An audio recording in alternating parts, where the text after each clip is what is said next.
Recorded live. Hello, this is Michael again, and I'm with Jorg from Juggler 66, and also Tom Fress has joined us as well. Inquisition Update is his show. Sounds like we're going to have another interesting and informative show here. And so once again, I'm going to let Jorg take control of the show and lead us in discussion. So thank you, gentlemen, for both being here and for those that will be coming. So, how are you doing, Jorg? I'm fine, thank you. And thanks for the invite, Michael. I hope you can enjoy your time. I think you spend the time a little bit with your son, I hope.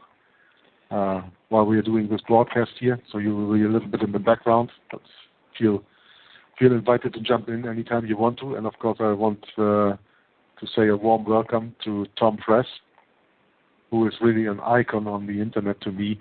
I mean, when you see what Tom Fress has all done, just go visit his website, Inquisition Update, and you will get a little idea. And of course, my much promoted reading that he did on another talk show site on H.Grattan Guinness, Romanism and the Reformation. That still to this day I think is next to the Bible a book that every Christian should have read, or everybody who at least calls himself a disciple of Jesus or something like that, because this is really wonderful. Welcome, Tom. Yes, good evening, Jörg, and nice to be with you, and also Michael, and anxious to see what you've brought to the table today. So with that, I'll turn it over to you. Yeah, thanks. Because you haven't been online lately very much, and you have not followed our first broadcast that we did here on Talkshow Radio, I wanted to give you a little bit of summary what it was all about. Because we did, I think, about 8 or 9 hours show just on things like generally talking about the Jesuits, the connection of the Supreme Military Order of Malta to the world, how they are infested in the world, how they are connected to national and international organizations, how they rule a lot of stuff, and of course that the so-called SMOM, so the Supreme Military Order of Malta, is controlled by Jesuits at the top, and by that, of course, just another arm of the Roman Catholic Church in their hierarchy. One of the interesting things that we were talking about last week was a 10-point plan by Alice Bailey for a New World Order called the externalization of the hierarchy. And as introduction for this evening, for the listeners who don't remember that well, maybe when they've heard it, or for first-time listeners, I want to say, I just want to read these 10 points that Alice Bailey, who is associated with Madame Blavatsky in the finding of Theosophy at the end of the 19th century, and she was the founder of a company called Lucis Trust that a few years after its foundation changed its name into Lucis Trust, not to make the connection to Lucifer that obvious as they did. They also changed the address from, I read it somewhere, I can't get it out of my head right now, it was somewhere 666 some street, and they changed that also because it was all too obvious, too much in the face. But, you know, these 10 points, this charter that was proposed by Alice Bailey, and by that through the United Nations, is a charter that when you read these 10 points and you analyze these 10 points, you will see that they have achieved a lot in the last 50 or 60 years when you look around of how our society is right now. And I would start with the first point to take that back into our memory, and that the first point that she made was take God and prayer out of the education system. So I don't want to go too deep into this, but as you all know, probably in 1963, if I'm not mistaken, in the United States of America, the morning prayers in the school system were taken out.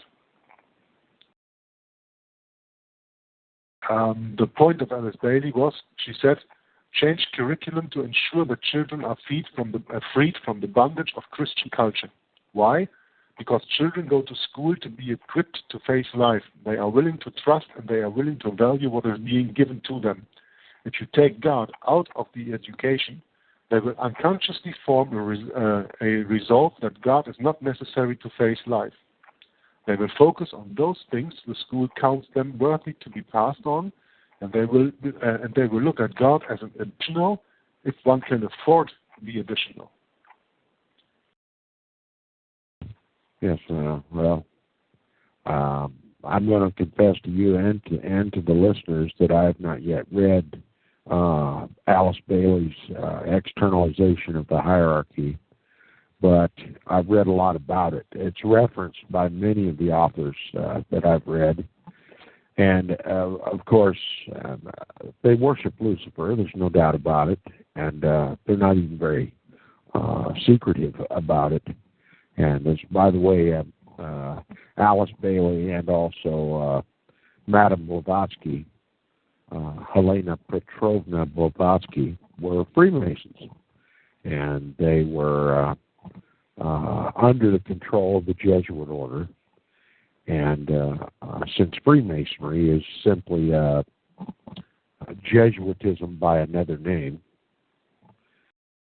and they have an agenda to counter the Reformation or counter the true gospel of Jesus Christ, and to replace that with a global religion that worships and honors Satan. And, of course, neither Blavatsky nor Bailey will accept the name that God gave Lucifer. Lucifer's name was changed at his fall, and to call him Lucifer now is literally rebellion. God changed his name. God created Lucifer. He is a created being, and after the fall, God renamed him Satan. So anyone who refers to Satan as Lucifer has rejected God's authority and is in rebellion. And obviously we make mention of his former name because they do. But I never refer to Satan as Lucifer because God changed his name. And but Madame Blavatsky and Alice Bailey and many Freemasons refer to him as Lucifer because they are in rebellion against God. And, Lucifer said in his heart that he would ascend above the heights of the clouds, that he would sit upon the mount of the congregation in the sides of the north, and that he would be like the Most High. And God's immediate answer to him was, and yet thou shalt be cast into hell, into the pit. And so Satan, formerly known as Lucifer, is in rebellion against God, and so is Alice Bailey, and so is Madame Blavatsky. And this book, entitled Externalization of the Hierarchy, just means exposing the hierarchy to the world. The hierarchy of the New World Order, obviously, the top of which is Satan. And that's why she originally called her publication Lucifer Trust and changed its name to Lucis Trust because it might have awakened true Bible-believing Christians in this country. And even the mailing address for the place. But nonetheless, this book, while I don't recommend it for the average Christian, for those who are researching the New World Order and the Roman Catholic Church and what role the papacy is playing and studying the Jesuits, This is a good resource book to determine what their stated plan is. And number one is to get the gospel of Jesus Christ out of the public education system. Get the Bible out of the schools. Now, I want to remind the listeners that in the early 1800s, the Roman Catholic Church criticized the public school system because it was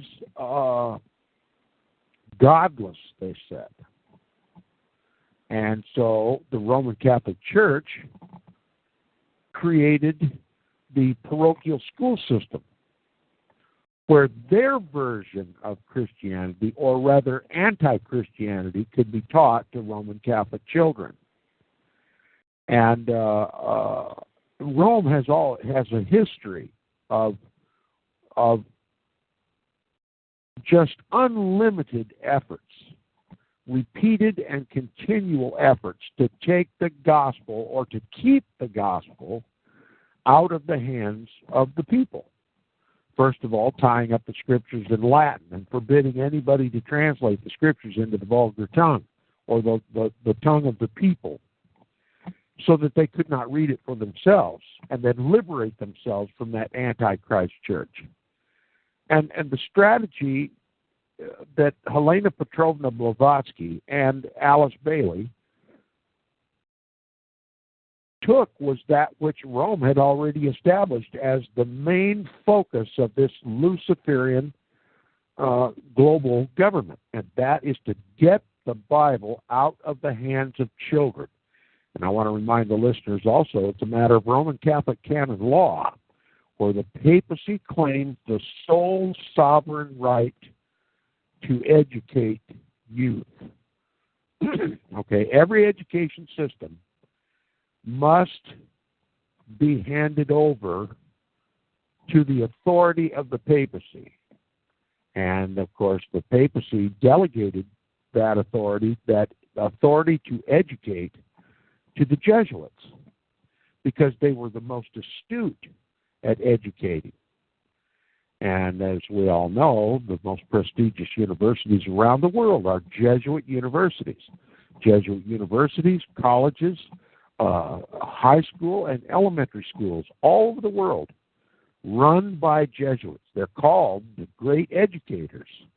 When anybody uses that term, the great educators, you know they're speaking of the Jesuits.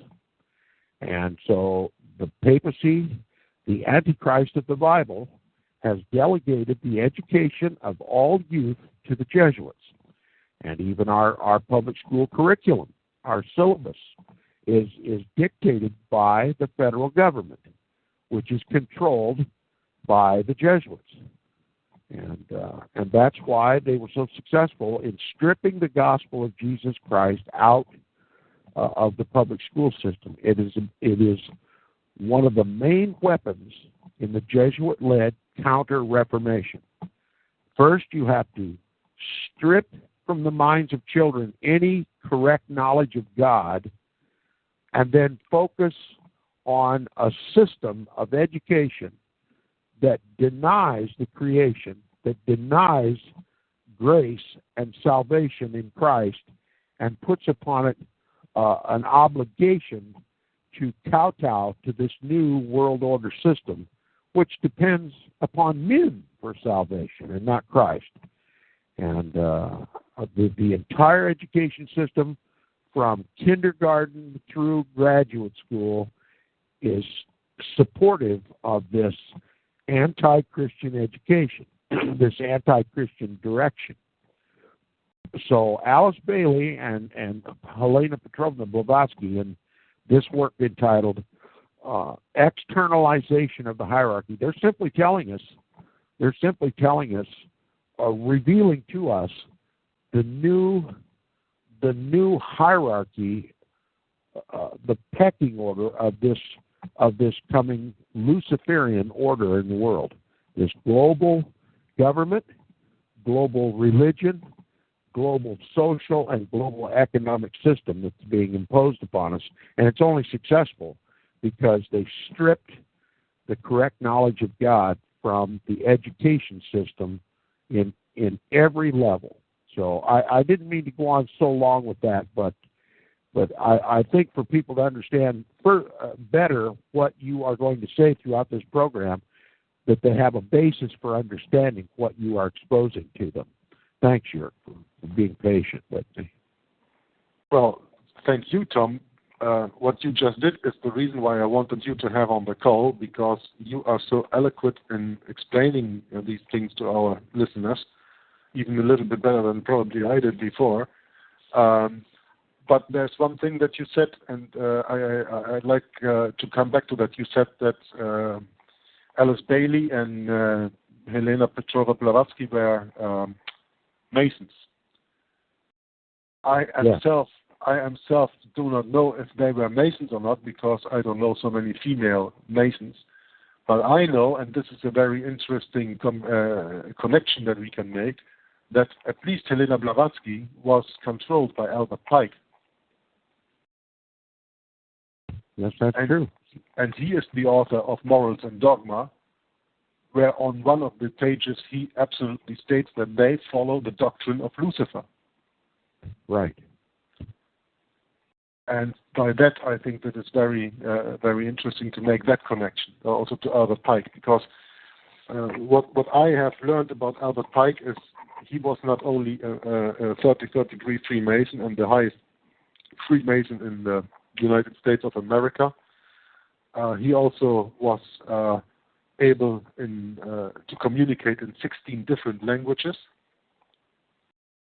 He used some Indian tribes to exterminate Protestant settlings in the United States of America during the Civil War and the time around that. And he is a person that everybody has to take into account when talking about Freemasonry, Albert Pike. Not only, but surely also because of his famous letter that he wrote in 1870 to Mazzini about the coming 3 world wars. Yes, and I believe, if I'm not mistaken, that is even referenced in Externalization of the Hierarchy, the 3 world wars. I may be mistaken about that, having not read the document myself, but certainly Albert Pike and Helena Petrovna Blavatsky were joint demons. I mean, so was Alice Bailey. And the more you get into the study of Blavatsky and Bailey, you'll discover that they were Freemasons. That's admitted. That's on the surface. So. Mm-hmm. I want to remind the listeners, and don't forget, this is very important, that Freemasonry is simply Jesuitism by another name. Jesuitism is Jesuitism no matter what they call it. And, of course, what is the most hideous about Freemasonry was that Rome, or the Jesuits rather, found a way to recruit nominal Protestants to join that organization and ultimately serve the papacy's aims for a new world order.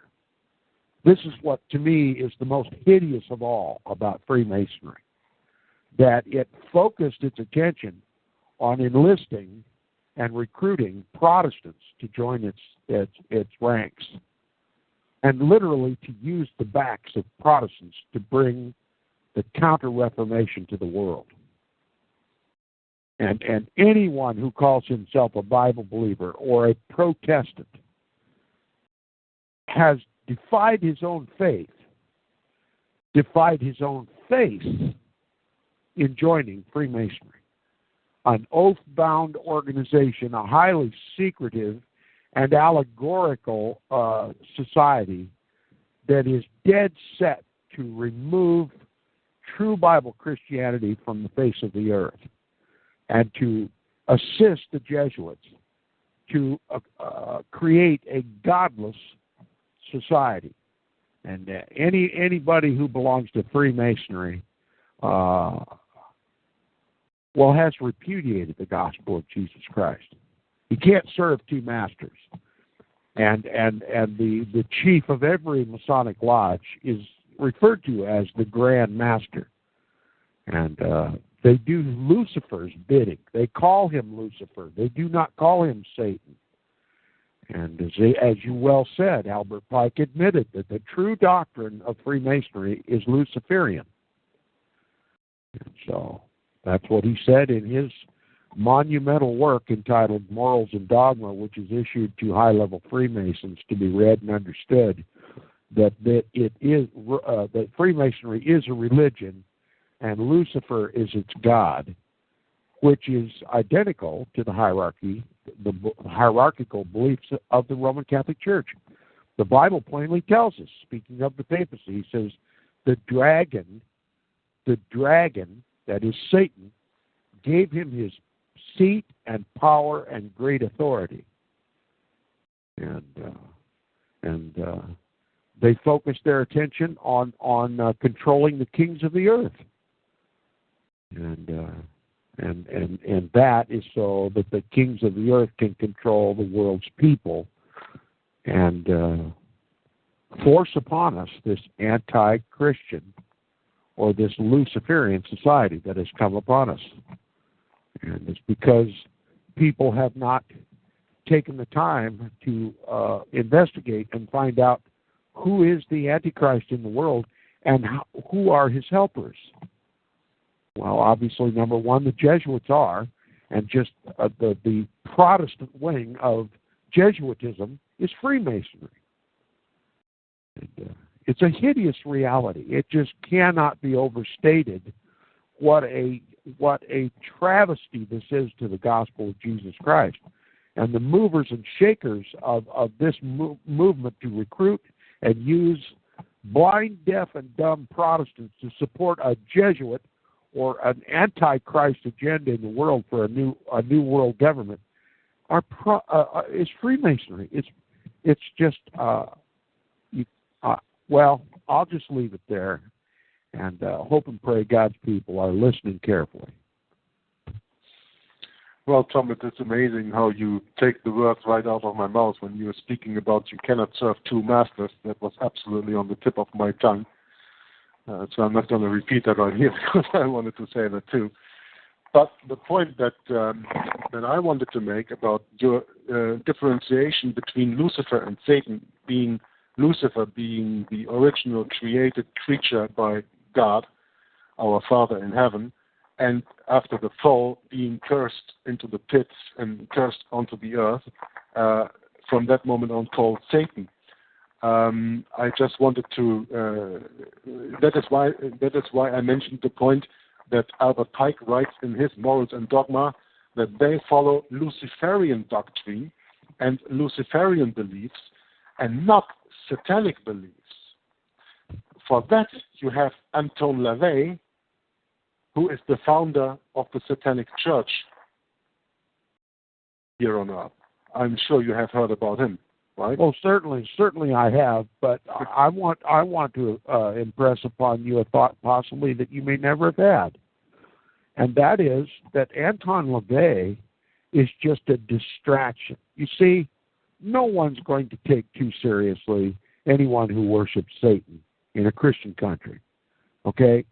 Anton LaVey was put forward, made public, made famous to attract all the attention of Christians away from the more subtle movement of Satan in the world, Freemasonry. And Freemasonry is Satan's main vehicle for reducing what was once Protestant America to an antichrist nation. And as long as the attention is drawn away from Freemasonry and its subtle clandestine operations in the United States of America and focused on a showy, baseless, powerless I don't want to reduce myself to name calling. He's a showman. Let's just put it that way. Anton LaVey is a distraction, and a very cheap one at that. Our attention should be focused on the Jesuits and their creation, Freemasonry. They have a branch office in every city in this country, and they recruit Protestants to serve the papacy without their knowledge. And Anton LaVey, when it comes to the damage that is done between the Church of Satan and Anton LaVey and the Church of Lucifer, Freemasonry, cannot be even compared. Anton LaVey is just a useless sideshow to attract the attention away from the real killers in society, and that is Freemasonry. I absolutely agree. And as long as you were speaking, I was trying to look that up because that was a broadcast or two ago that I read about this, that the entry to Freemasonry are these Rotary clubs. Yes, indeed. And I was reading that a broadcast or two ago. I'm just looking that up here in the document, but this is such a long document, it's not so easy to find. That is about the Jesuits, what's the name called, the Vatican and the Jesuits, and how the Jesuit order is infiltrated in our daily life, by the way. And there was this mentioning about these Rotary clubs, and I think these Rotary clubs are in 200 countries around the world. Yes, so that means they're everywhere, and they are the first the first point of connection that the Jesuits or the Jesuit organization makes with the lay people to put them into their organizations. By, of course, using the same esoteric and exoteric policy of knowledge to their members, that you have the inside knowledge, that is the esoteric, and you have the exoteric, that is what's told to the lay people. So that even when you go into Freemasonry, you are very much aware about that, Tom, when you're a Master Mason of the third degree, you know shit. You know nothing about Freemasonry at all, even though you call yourself a Master Mason. And they think they know it all, and they absolutely do not know anything. They're only in the third degree. It's the same for people who join these Rotary clubs and think that they are doing nice things because they are involved in charity programs and all that stuff, and they don't see what is behind these charity programs. For example, Planned Parenthood, which to the outside is a great charity to help people with so-called birth control in a positive way. But on the other hand, Planned Parenthood is one of the biggest, if not the biggest, abortion clinic all around the world. And this is esoteric and exoteric knowledge. And that's what they play out, of course, because not everybody is looking for the esoteric knowledge. Most people are getting told, this is here and here for, and that is good. So they are in favor of things like this. I cannot find that about the Rotary clubs, how many that were, but that was the point that I wanted to make about that.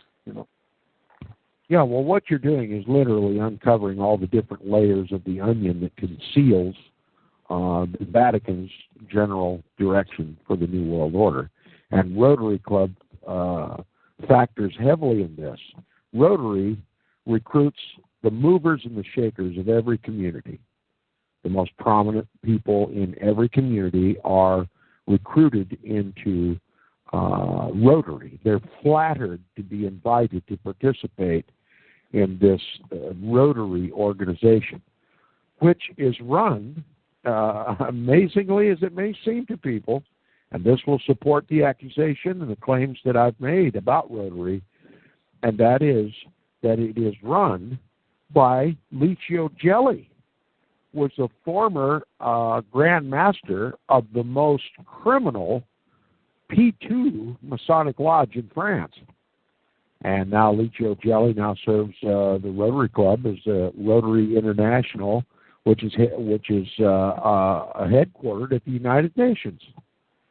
Well, one of the most criminal personalities in the modern era, Lucio Gelli, the leader of the most diabolical P2 propaganda do Freemasonic Lodge in France, runs or oversees Rotary, and they recruit many times Protestant pastors, the most powerful and respected people in the community, and uses their influence in those communities to implement New World Order policy.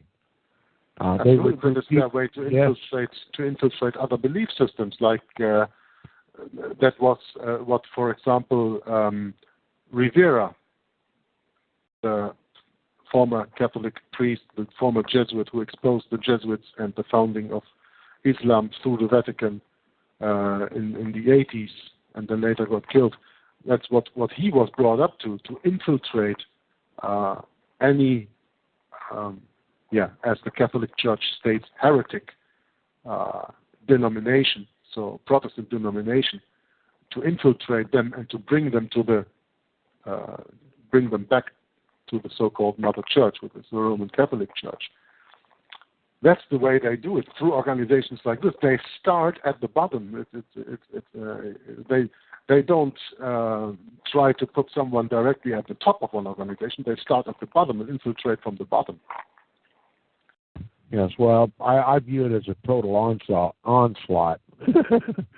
They attack from all directions, and it's Christ that they're ultimately attacking. The Bible is what they're ultimately attacking, and replacing it with a secular agenda, and it's all done in the name of charity. That's how they get so much support. I mean, Freemasonry. I mean, the sins that are committed in this world in the name of charity cannot be enumerated. No, I absolutely agree. But that's because you have the esoteric and the exoteric agenda of those organizations. That's right. And that's what they... Helena Petrovna Blavatsky and Alice Bailey were simply, in this work that you're referencing, exposing it. Yeah. I mean, that work was for the esotericists, the elect, the what they call the illumined ones, the people who are driving this godless or this antichrist New World Order agenda. And it's being done on the backs of witless Protestants. It's being accomplished on the backs of witless Protestants.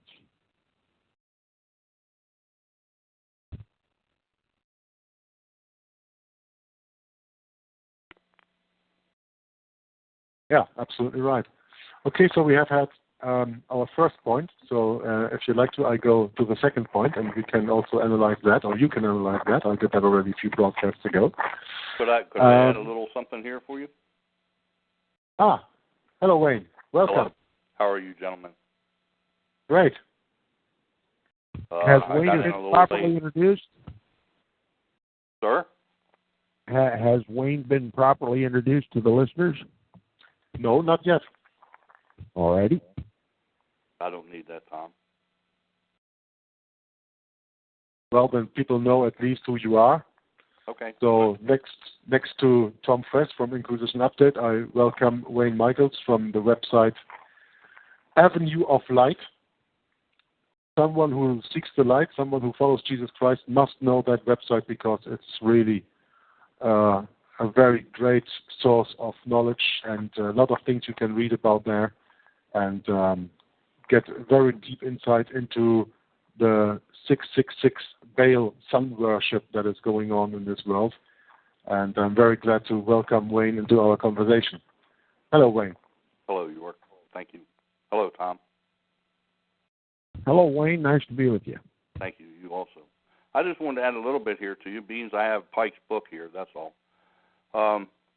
from page 321, it says, the apocalypse is, to those who receive the 19th degree, the apostasis of the sublime faith which aspires to God alone and despises all the pomps and works of Lucifer.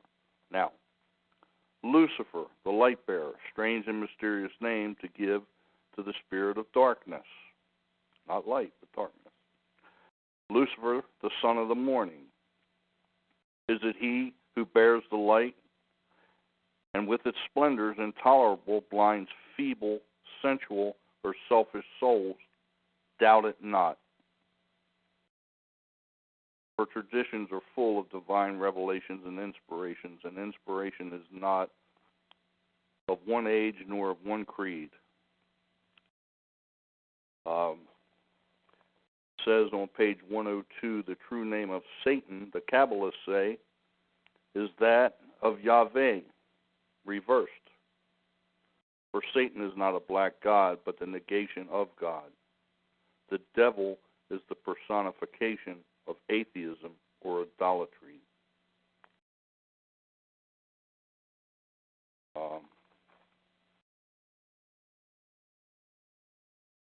I'm almost done. So, Masonry, like all religions, all the mysteries, her mysticism, and alchemy, conceals its secrets from all except the adepts and the sages, or in other words, the elect, and uses false explanations and misinterpretations of its symbols to mislead those who deserve only to be misled, to conceal the truth, which it calls light, from them, and to draw them away from it.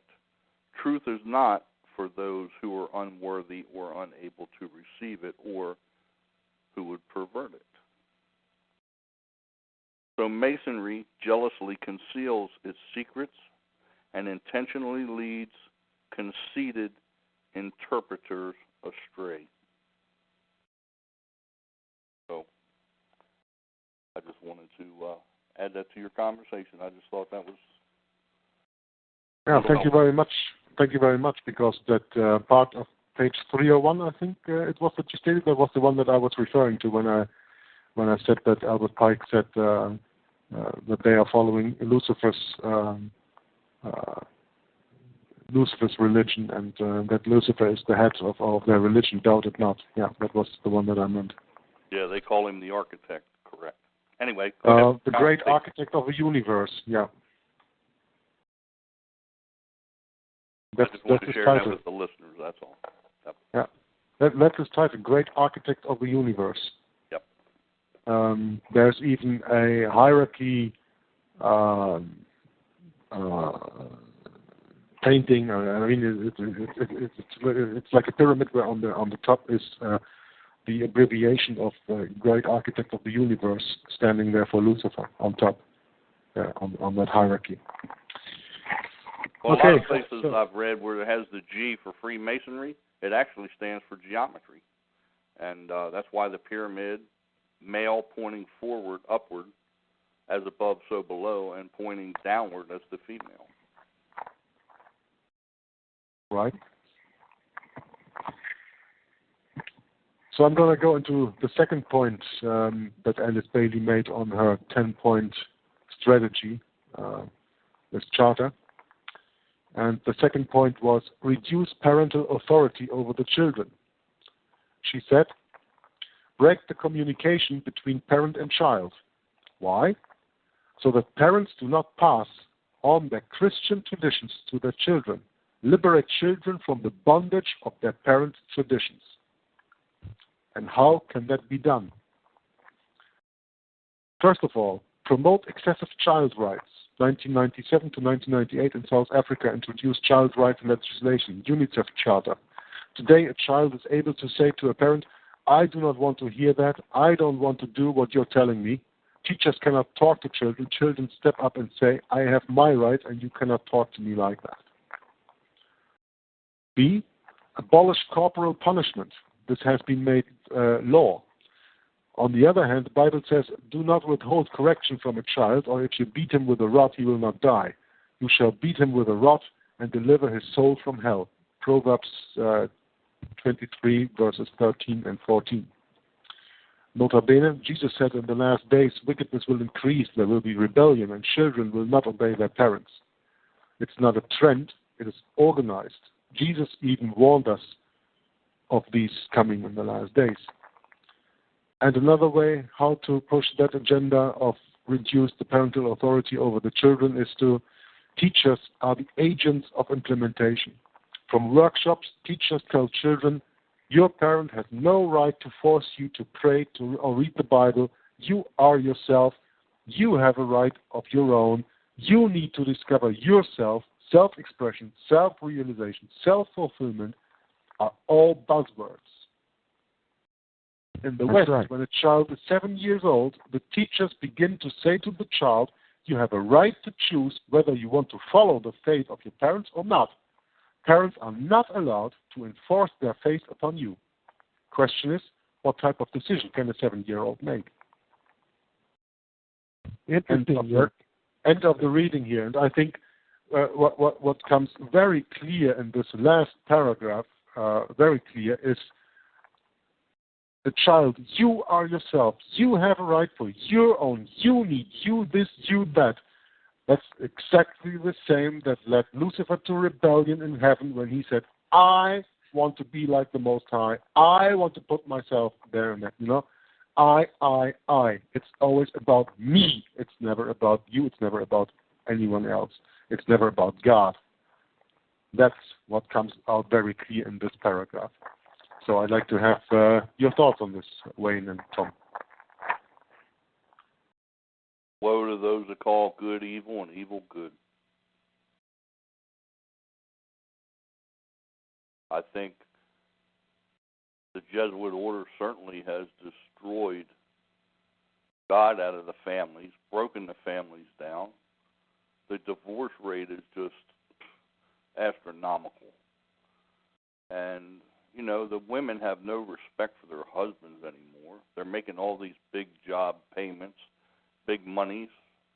They're being elevated in place of man because woman was made for man. No, I'm not a chauvinist. But that's what God set this whole system up, so to speak. If you want to call it a system, I shouldn't say that. That's a terrible word. And they become swallowed with pride, just what we're discussing. And, they don't want to adhere to anything the husband says anymore. And naturally, their weapon of defense, of course, we really know what that is. And as soon as they don't agree with you, boom, hey, you're not getting on this, and then off you go, and that's a sad truth. But most people don't want to discuss some of the things that I do, but reality is reality. That's right. And on the divorce rates that you just mentioned, I think we'll come to another part of this, to another point of this 10 points that I'm going to read, where we come back to that, because this all leads back to the 1960s, which in my opinion is one of the worst, if not the worst, decade of the last century. Starting with 1963, when they take out the prayers out of the American school system, and you have then that sexual liberation, you have that feminism going on, and really put it into first gear, second gear, and even third gear in the same decade, about destroying the family, which is all about. So that when you destroy the family, which is all about. What? That's what Isaiah 3 is all about, if you remember me reading that to you some months ago, Isaiah chapter 3. Yeah, but you are welcome to repeat that here, also for our listeners, Wayne. Well, I don't want to hog Tom's place here, No, you're not holding anyone's place. You are a participant as much as I am and as much as Tom is. So I think that also Tom appreciates your input, don't you, Tom? I'm sure. Absolutely. So Wayne, feel free when you want to cite that, please go on. We are here about analyzing these points. I already did a show on that, but I did that on my own, and I'm very grateful for that. I have two great minds like you two here to explain that even a little bit more in detail to our listeners again. because this is something that we cannot talk enough about, because this is really affecting our daily lives, and not only our daily lives, but also all the people's lives, all the people surrounding us. Well, sometimes some of the things I say does not, I don't know, maybe come across well, or it's not received well.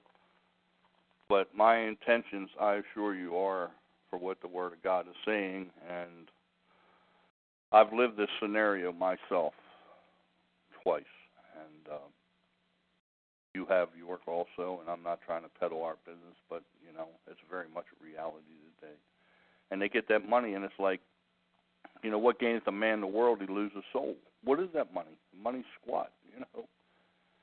So, I'll start reading that. I like to start reading Isaiah chapter 3, starting at verse 8. For Jerusalem is ruined, and Judah is fallen, because their tongue and their doings are against the Lord, to provoke the eyes of his glory. The show of their countenance does witness against them. They declare their sin as Sodom. They hide it not. Woe unto their soul, for they have rewarded evil unto themselves. Say you to the righteous, that it shall be well with him, for they shall eat the fruit of their doings. Woe unto the wicked, it shall be ill with him, for the reward of his hand shall be given to him. Now as for my people, children are their oppressors, and women rule over them. O my people, they which lead thee cause thee to err, and destroy the way of thy paths. The Lord standeth up to plead, and standeth to judge the people. The Lord will enter into judgment with the ancients of his people, and the princes thereof. For you have eaten up the vineyard, the spoil of the poor is in your houses. What mean you that you beat my people to pieces? Now, we know who we're talking about here, don't we? And grind the faces of the poor, saith the Lord God of hosts.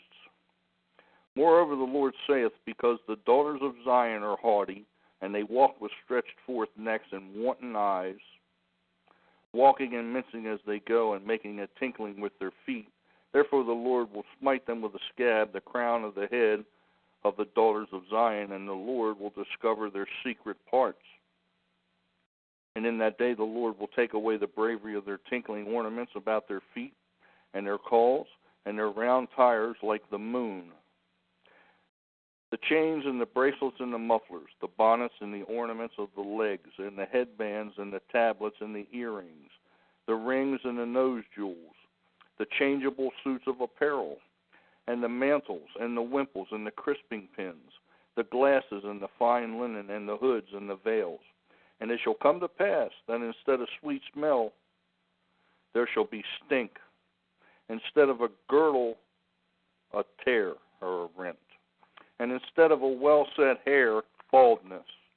And instead of a stomacher, a girding of sackcloth and burning instead of beauty. Thy men shall fall by the sword, and thy mighty men in the war. And her gates shall lament and mourn, and she, being desolate, shall sit upon the ground. So I think that's pretty self-spoken. Pridefulness and the haughtiness of women. And that's from the Jesuit order, you know. They've changed society and destroyed God's word, just like you said.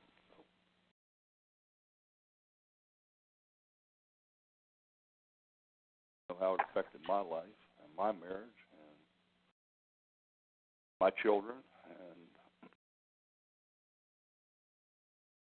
very visible.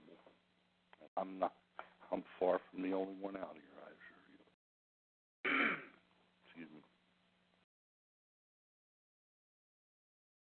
Well, it was a good reading, man, and absolutely appropriate at this moment, and really coming to the point not only of reducing parental authorities over the children, but also how women gained power over men. Yep. And that was exactly what this feminist movement was exactly all about. I mean, when you go out there into the world, it is everywhere taught that everybody is the same. A man is as much worth as a woman, and a woman is as much worth as a man. They are going to take away the differences. And that is the teaching of man, because if God didn't want any difference between man and woman, he would have made them equal and not different as he created them. Yeah, they're making the bathrooms the same now, men and women both. Yeah, in Berlin, in Germany, there is already a unisex toilet. It's a public toilet, a public bathroom, where you have a door for men, a door for women, and a door for whoever wants to go in there. Unisex door already. That's in Berlin, and I think you have the same, probably even in the United States, also somewhere. I don't know, but I know that you have that in Germany. Yeah, in the hospitals they have that in places. And there's just no shame out here. There's no shame. None. No morals. About the most godless society we've ever had or been in this world, as far as I see.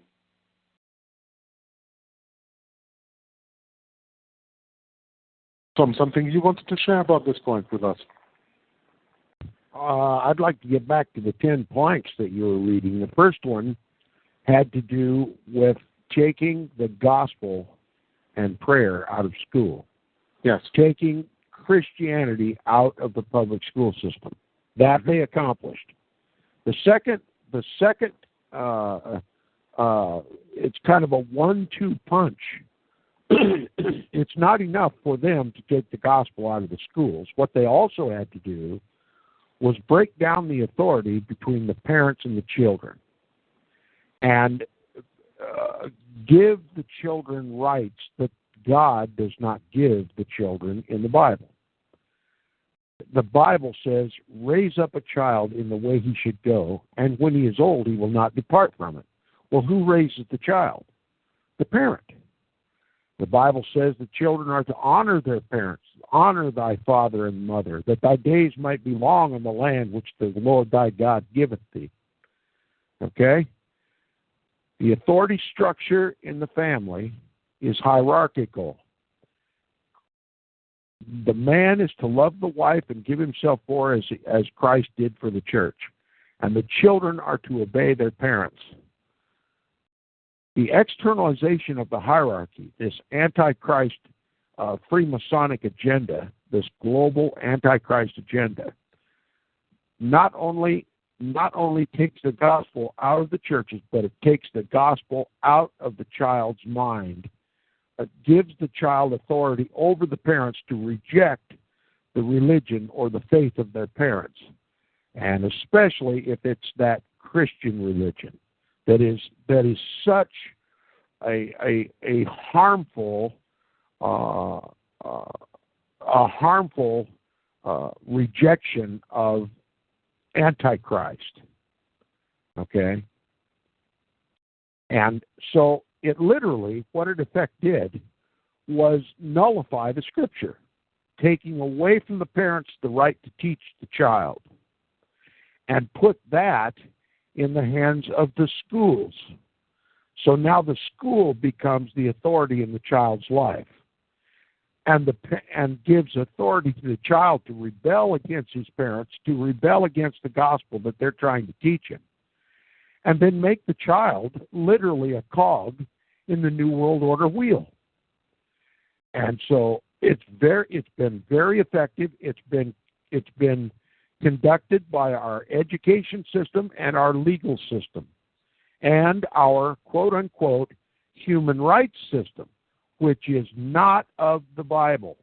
It's the papacy's way of stripping from the parents any right to proselytize their own children and to raise them up in the nurture and the admonition of the Lord, which is the Scripture. And it gives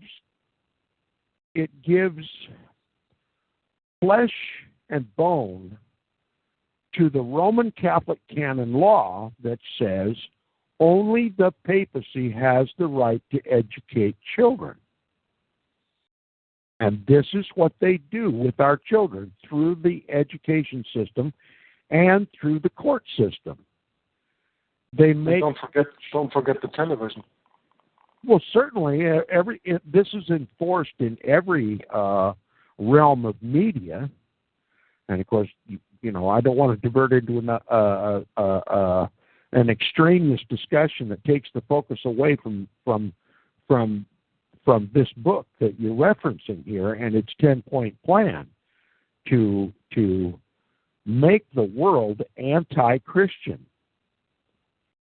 So they broke the bond of authority between the parents and put that authority on the schools, where the papacy can make them anti-Christian. And the Jesuit order has recruited nominal Protestants through Freemasonry, and it is Freemasonry that spends a great deal of its time controlling the public school system in choosing which books are on the public school libraries, which books are used in the classroom as textbooks. They make sure that that any reverence for the Bible and Christ is removed. And so it's a very effective hierarchical antichrist plan to cause the world to go the way of Lucifer. And, obviously we could get into a more discussion about how they even broke down the authority between a man and his wife, and which Mike, Wayne touched on. Yeah. But the point so far in these two items that you've mentioned from this 10-point plan is a 1-2 punch to isolate the children so that the state, which is the servant of the papacy, can become literally the parent and the priest and the pastor of the children. Absolutely. And the gospel of Jesus Christ is excluded. Absolutely, Tom. And a very important point to mention right here is, for example, where I live here in Belgium, I don't know about the United States of America, but here in Belgium, children are given to preschool from 2.5 years on. Yeah, pretty much. Meaning they are just out of their diapers and they go into preschool. And from preschool they go directly to school. That is pretty much the children are given in a very young age to the state, to the control of the state, by the educators in these preschools and by the educators in the school afterwards. And here in Belgium we have all-day school. That means normal school children attend school in the morning at 8:30, 9 o'clock, and school goes until 3:30, 4 o'clock in the afternoon. So they're gone all day. Even stay over lunch with no possibility to leave the school because it is forbidden to leave the premises, except you are 16 or even older. I don't know anymore. Well, that's pretty much the same here. What is the quote the Catholics got? Give me a kid when he's 5 or whatever, and he'll be mine, or something like that. Well, it's just simply restating, raise up a child in the way he should go, and when he's old, he won't depart from it. So instead of raising up a child in Jesus Christ, they raise up a child in Luciferianism. Yep, absolutely. And they do it through the state, through the educational system. And remember, it's a matter of Roman Catholic canon law. Yeah. That the only legitimate state is a state which obeys the papacy. That is a de jure state. No, if a state rejects the authority of the papacy and does not implement papal policy in its civil laws, then it is a de facto state, a de facto government. It's a government in fact, but it is opposed to the legitimate authority of government, which is the papacy. So at any time the papacy chooses to, a de facto state, a de facto government can be overthrown. And of course, Rome has demonstrated her power to do that forever, and that's why the states serve the papacy, and the states implement the papacy's education system or the Jesuits' education system. Freemasonry helps that. Helena Petrovna Blavatsky and Alice Bailey helped that, and we see facts on the ground. The implementation of these first two planks of the New World Order agenda. Take the Bible out of the school. It's all about educating children. Take the Bible out of the schools, raise up a child in the way he should go, take the Bible out of the schools, and then destroy the authority that the parents, the teachers of the gospel, take that authority away from the parents and put it back onto the school, and make the students, the children, clones of the state. And Christ is completely out of the picture. As a matter of fact, the children can criminalize their parents if the parents resort to corporal punishment for this kind of outrage. A rebellious child, and as Mike alluded to, they fostered the rebellion of women against their rightful head, the man. Now, it's a little bit beyond the scope of what we were talking about, but it still applies. And it's just a compounding of the effort to overthrow the authority of the family, which is supposed to be Christ-centered, and put it on the state, which is Luciferian-centered. And that goes all the way up to the papacy. I don't want to leave anybody in doubt. The papacy does not worship the God of the Bible. The papacy, the hierarchy, this which Alice Bailey is exposing in her externalization of the hierarchy, is exposing that the hierarchy worships Satan. The hierarchy worships who they call Lucifer. They've rejected God's authority. They say Lucifer is the light bearer. That God was unjust to Lucifer to cast him out of heaven and to change his name to Satan. They reject God's authority. They rename Satan Lucifer, and then the papacy takes the authority from Lucifer and demands that all states, all governments overthrow the head of the house and the head of the man, Christ Jesus, and put Lucifer in his place. It's systematic, and it's considered orthodox now. I mean, how many Christians do you hear these days saying that the Bible doesn't belong in the schools? They're there to be educated, and let them choose their own way in life. But they don't even believe Satan exists. Most people out here today, many Christians. Well, and so it has worked marvelously. It has even not just corrupted the children, but it has corrupted the parents. It has corrupted the fathers of the household, which are supposed to be the spiritual guides in the house. The responsibility of the gospel lies upon the man in the house. And that responsibility cannot be delegated. A man is either performs his spiritual duty in the family or he doesn't. And of course, in our society, they've taught that and I don't want to get too far away, but who picks where the family goes to church? Who picks where the family banks? Who picks the vacation? Wherever they do. Yeah. The female. But don't miss the point. I mean, I don't want to get into an anti-woman discussion. No, me either. Nope. But it should be clear to the listeners by now that systematically, through the government-sponsored education system, the father of the house has been overturned, his authority. And isn't that what Satan did in the Garden of Eden? He didn't appeal to the man, he appealed to the woman. Right, because she was and therefore he overthrew the authority of the man because the man loved his wife. And the man followed the wife. Well, that's not the way it's supposed to be. And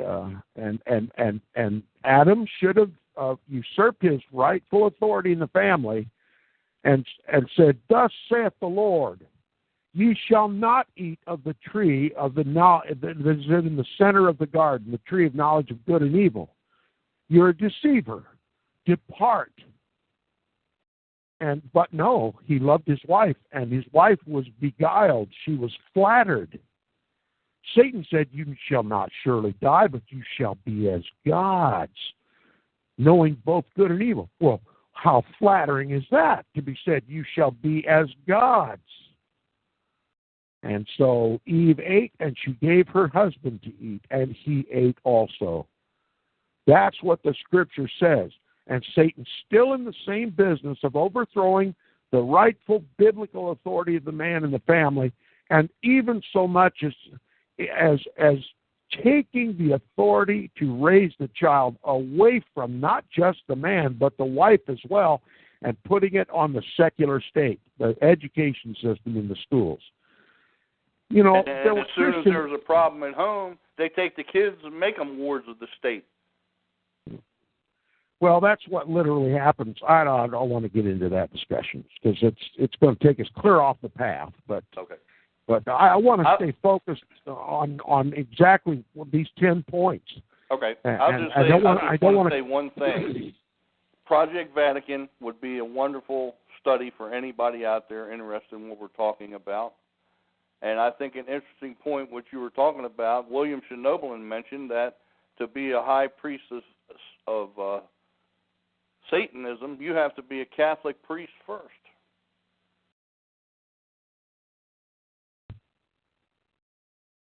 So I think I've exhausted the points that I wanted to make about these first 2 points in Alice Bailey's, how they're one and the same, Alice Bailey and Helena Petrovna Blavatsky, in this work, Externalization of the Hierarchy, where they're exposing the hierarchy. I don't want the listeners to miss the point.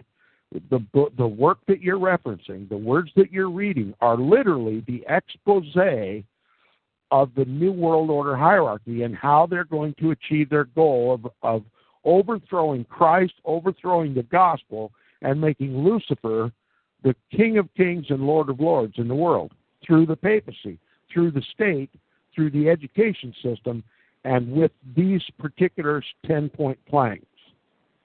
And let me interject something else here in this 10-point plans. When you are familiar with the document that is called the Protocols of the Learned Elders of Zion, and to compare the 10 points from Alice Bailey that we are discussing here, and you compare that to a lot of points that are mentioned in the so-called Protocols of the Elders of Zion, which is not a Jewish document, but is a forgery by Abbé Bruel, who is a Jesuit, then you really see who is behind this agenda. It all comes back to the Jesuits again.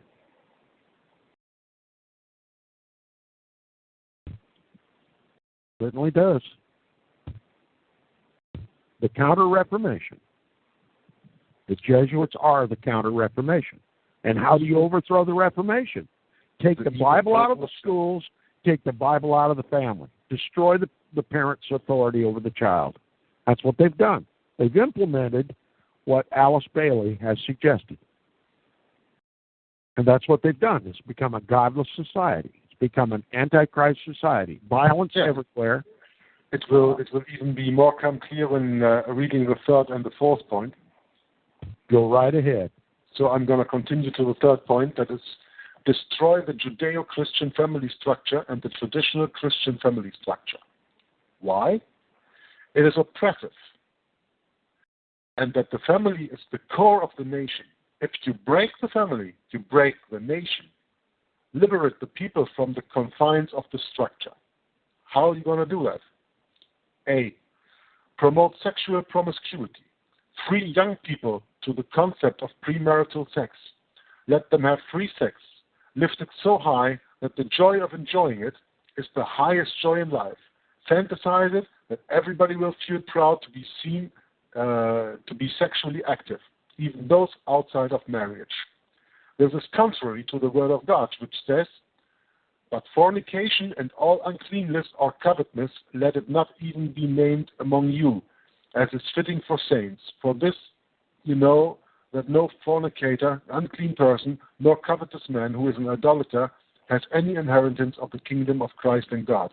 That's from Ephesians 5, verses 3 to 5. And point B, how to achieve this goal is use advertising industry, media, TV, magazines, film industry to promote sexual enjoyment of the highest pleasures in humanity. Have they succeeded? Have they done it? If you actually want to see whether they have succeeded or not, go to the advertising industry. It does everything to catch your attention, and today almost no advert comes without a sexual connotation. Even when they advise ice cream, they must show you a thigh of a woman in a bikini. They must do something to set off a trail of thoughts. They will show you more thighs than ice cream. Why? Because that is what must be in the minds of the people. And nota bene, advertising industry pops out so much money towards the advertisements in the TV and radio. And something that is not mentioned here is of pornography. And I think the internet is one of the best examples for that. I mean, they say that 80% of the internet contains porn. I don't know. I've been a lot of the internet and I haven't come across porn, but that's probably because I don't use the right words when I go on searches, because I search something else. I don't search porn. But with the internet access, that everybody can access the internet, even at home. The children can access it whenever they want to, if there's parental control or not. And then you have today these modern media apparatus like iPad, iPhone, where you can stream television, movies, and everything on. Where is the parental control on that? If a child from 6 years on with his iPad can be online when in school, when on the bus, when everywhere, even outside in the garden, I don't know, because there's wireless internet available almost everywhere. Where's the parental control of surfing, what sites this child is surfing then on? So destroying the Judeo-Christian family structure is really a very important point, because that is the lowest social structure that you have in every nation. When you as a child have a problem when living in the household of your parents, who are the first people you turn to? Your parents. Now, if your parents are away, who are you going to turn to then? If there is no other relative to turn to, then you turn to the state. And that is what it is all about. I'd like your thoughts, gentlemen.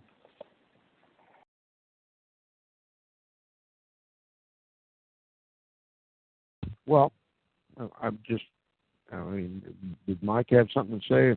Go ahead.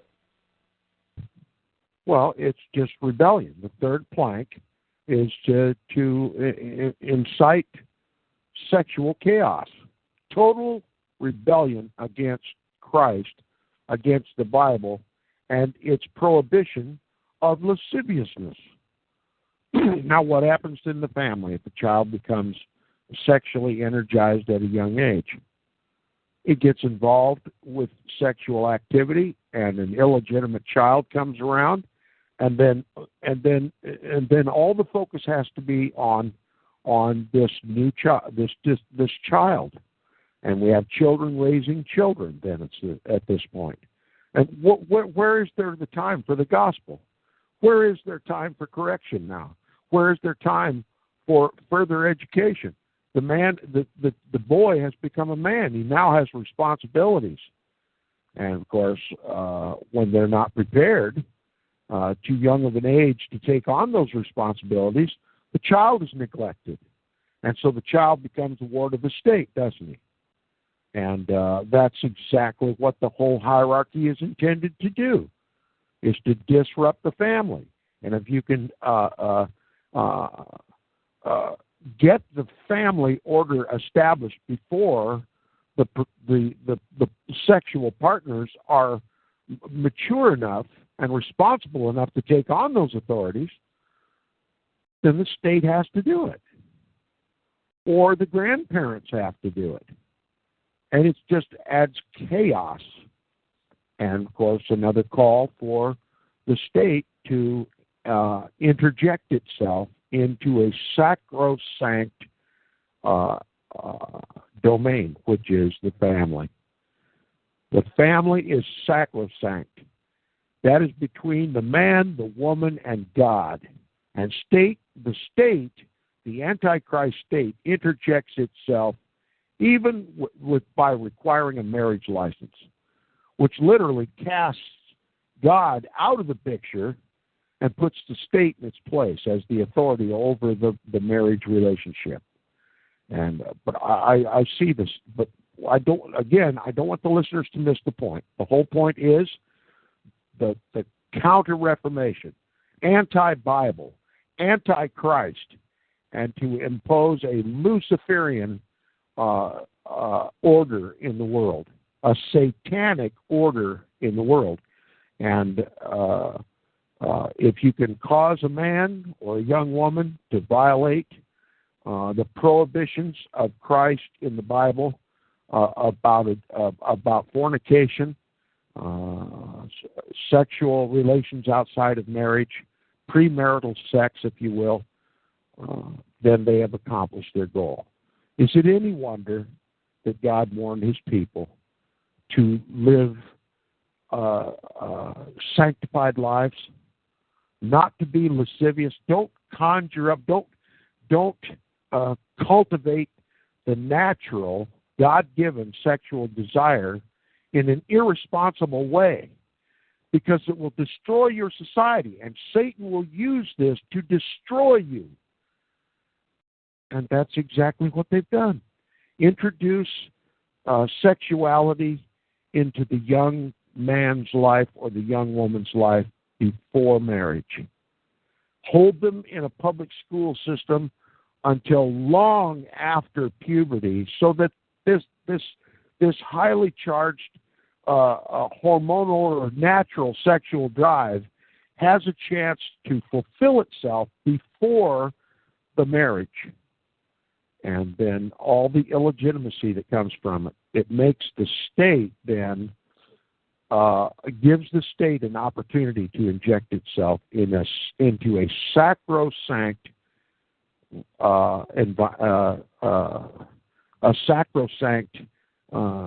entity created by God, the family.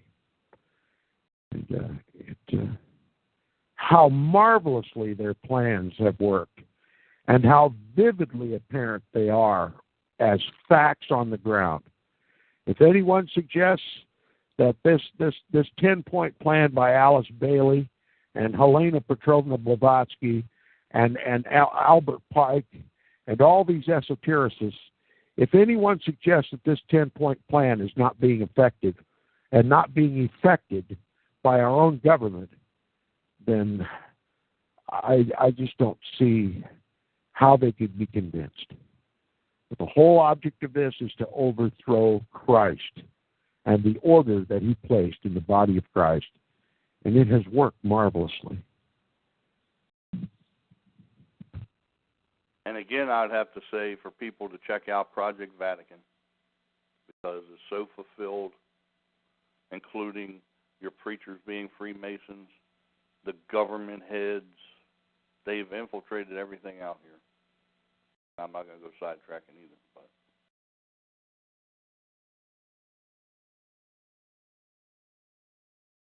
Okay, thank you very much, brothers, for your insight.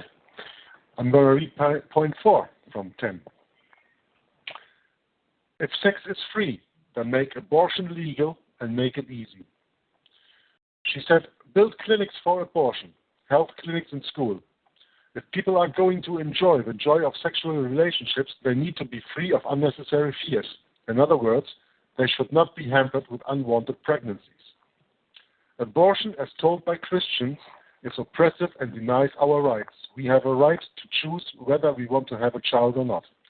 If a woman does not want the pregnancy, she should have the freedom to get rid of that pregnancy, painless and as easy as possible.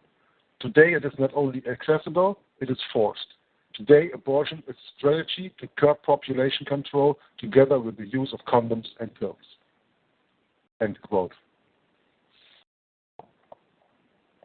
Well, there's not much more to say about that. Oh, yes, there is. Oh, yes, there is.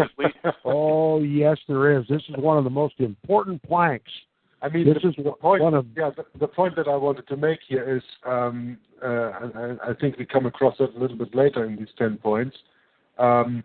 Sex is so easy for men because they can go away with it without any responsibility, and they force here unto the woman that they also can have sex without any responsibility anymore. That's why in the first place, and again I come back to the 1960s, the introduction of the anti-baby pill, the anti-conception pill, that was that time of the sexual free movement. That was to give the woman the liberty to have as many sex as she wanted without the repercussions of getting an unwanted pregnancy with it. And that teaching, of course, is mirrored in today's society. And that is at least my viewpoint of it. No, it is a very important point. I don't play that down, absolutely not. I just wanted to say this has to do with the female liberation. Men were always free at that point because men could be responsible for whatever they did, or they could not take responsibility. It was up to them if they wanted to take responsibility or not. A woman didn't have the choice. When she's pregnant, she's pregnant.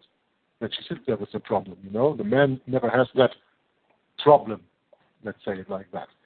And that's what they wanted to take away. Ain't that right? Well, yes, but there's even more to it than this.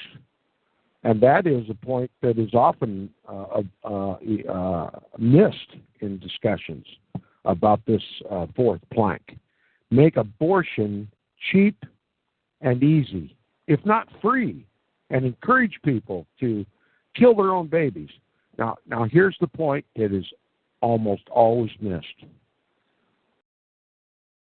What is taught in the Roman Catholic churches, the Church of Antichrist, what is taught?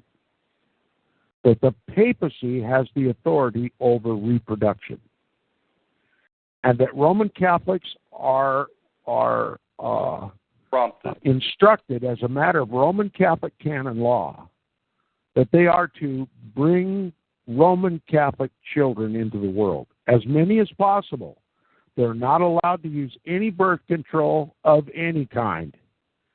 The Roman Catholic Church permits the rhythm method as a natural means of birth control, but that's as far as it goes. And we all know statistics show us how effective the rhythm method is.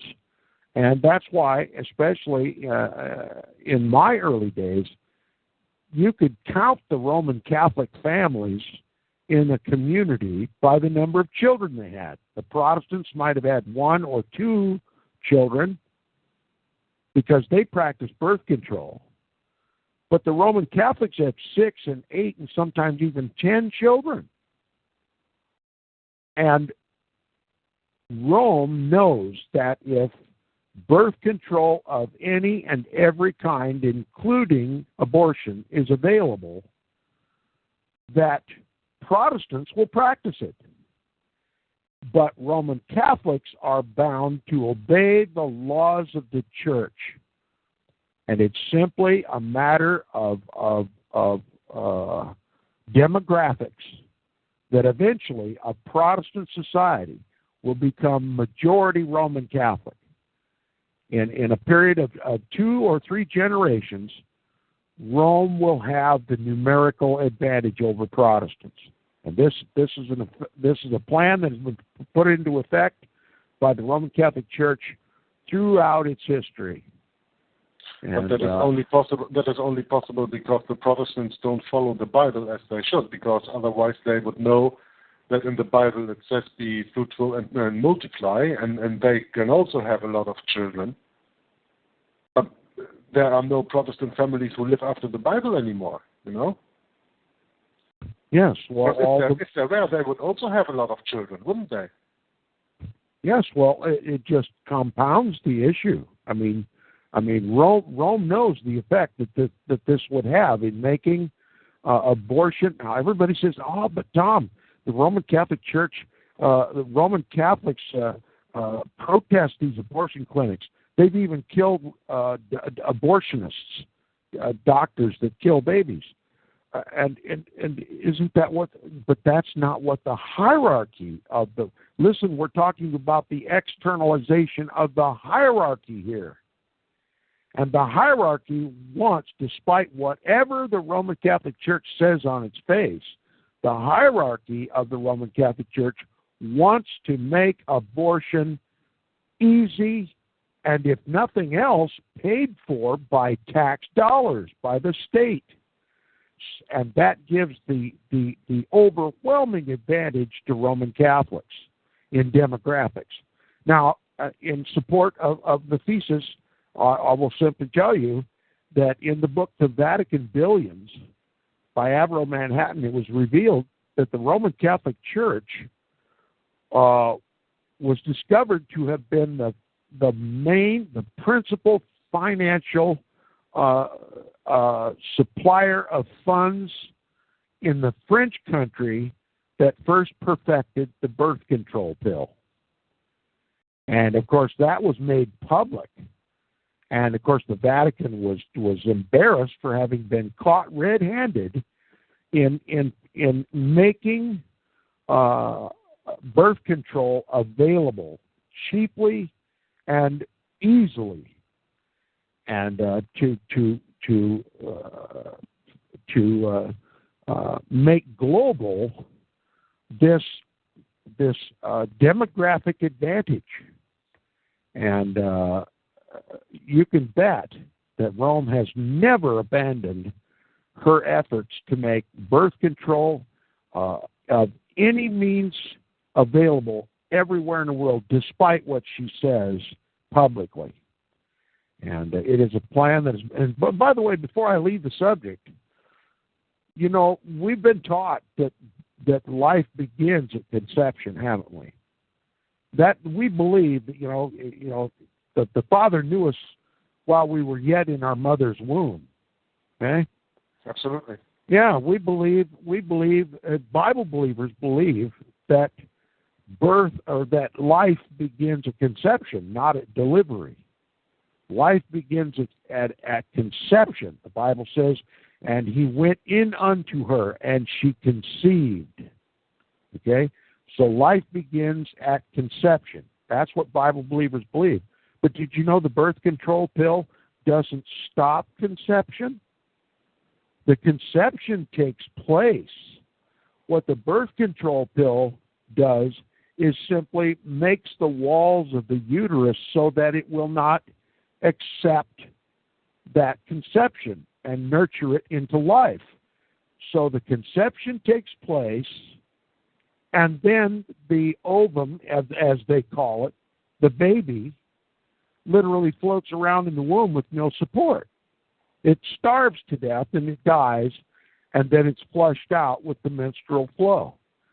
So Protestants, those who believe that life is conceived at conception, that life begins at conception, go about their lives impregnating their wives over and over and over and over again with every love-making session, and a pregnancy may or may not occur for each one of these times, and the baby is flushed out with the menstrual flow. The dead baby is flushed out. Now, that makes Rome, the Vatican, the hierarchy, responsible for incalculable deaths of babies. And it makes Protestants guilty of abortion. And those who say with their own mouths that life begins with conception go about their whole life aborting babies. And that's how diabolical this hierarchy is. And if it became public knowledge that the birth control pill does not stop conception, then Protestants would stop using it. But they never reveal the truth. The government keeps it secret because it works for the hierarchy. The schools keep it secret because they work for the hierarchy. And the Protestant pastors keep it secret because they too work for the hierarchy. I understand your point, Tom, and I'm very thankful for that information because I didn't know that yet. But then I have one question. What is then the deal with the morning after pill? It just makes abortion easy. Demoralizing the Protestant faith. Demoralizing the Bible. It's total rebellion. I mean, we could go on and on and on about all the examples that how a person can destroy a life that was conceived, and you know, we could go on to even the brazen audacity to exterminate a child in the birth canal upon delivery. Yeah, we are talking here in Europe already. I know it's from England. They want to pass a law that the parents can decide after the first 28 days after the birth if they want to donate their children to science. And they are talking of post-birth abortion like that, killing babies that have even been born.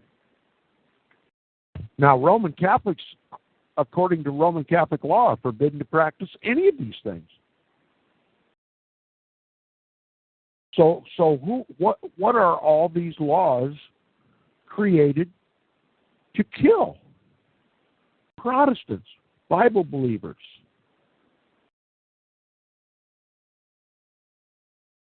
And So that's why Rome has an exoteric doctrine and an esoteric doctrine. The exoteric, that which is external, which is public, is that Christians ought not to practice birth control. That they ought to have children, many children. But that is taught only in the Roman Catholic Church, and it's made a matter of a salvific issue.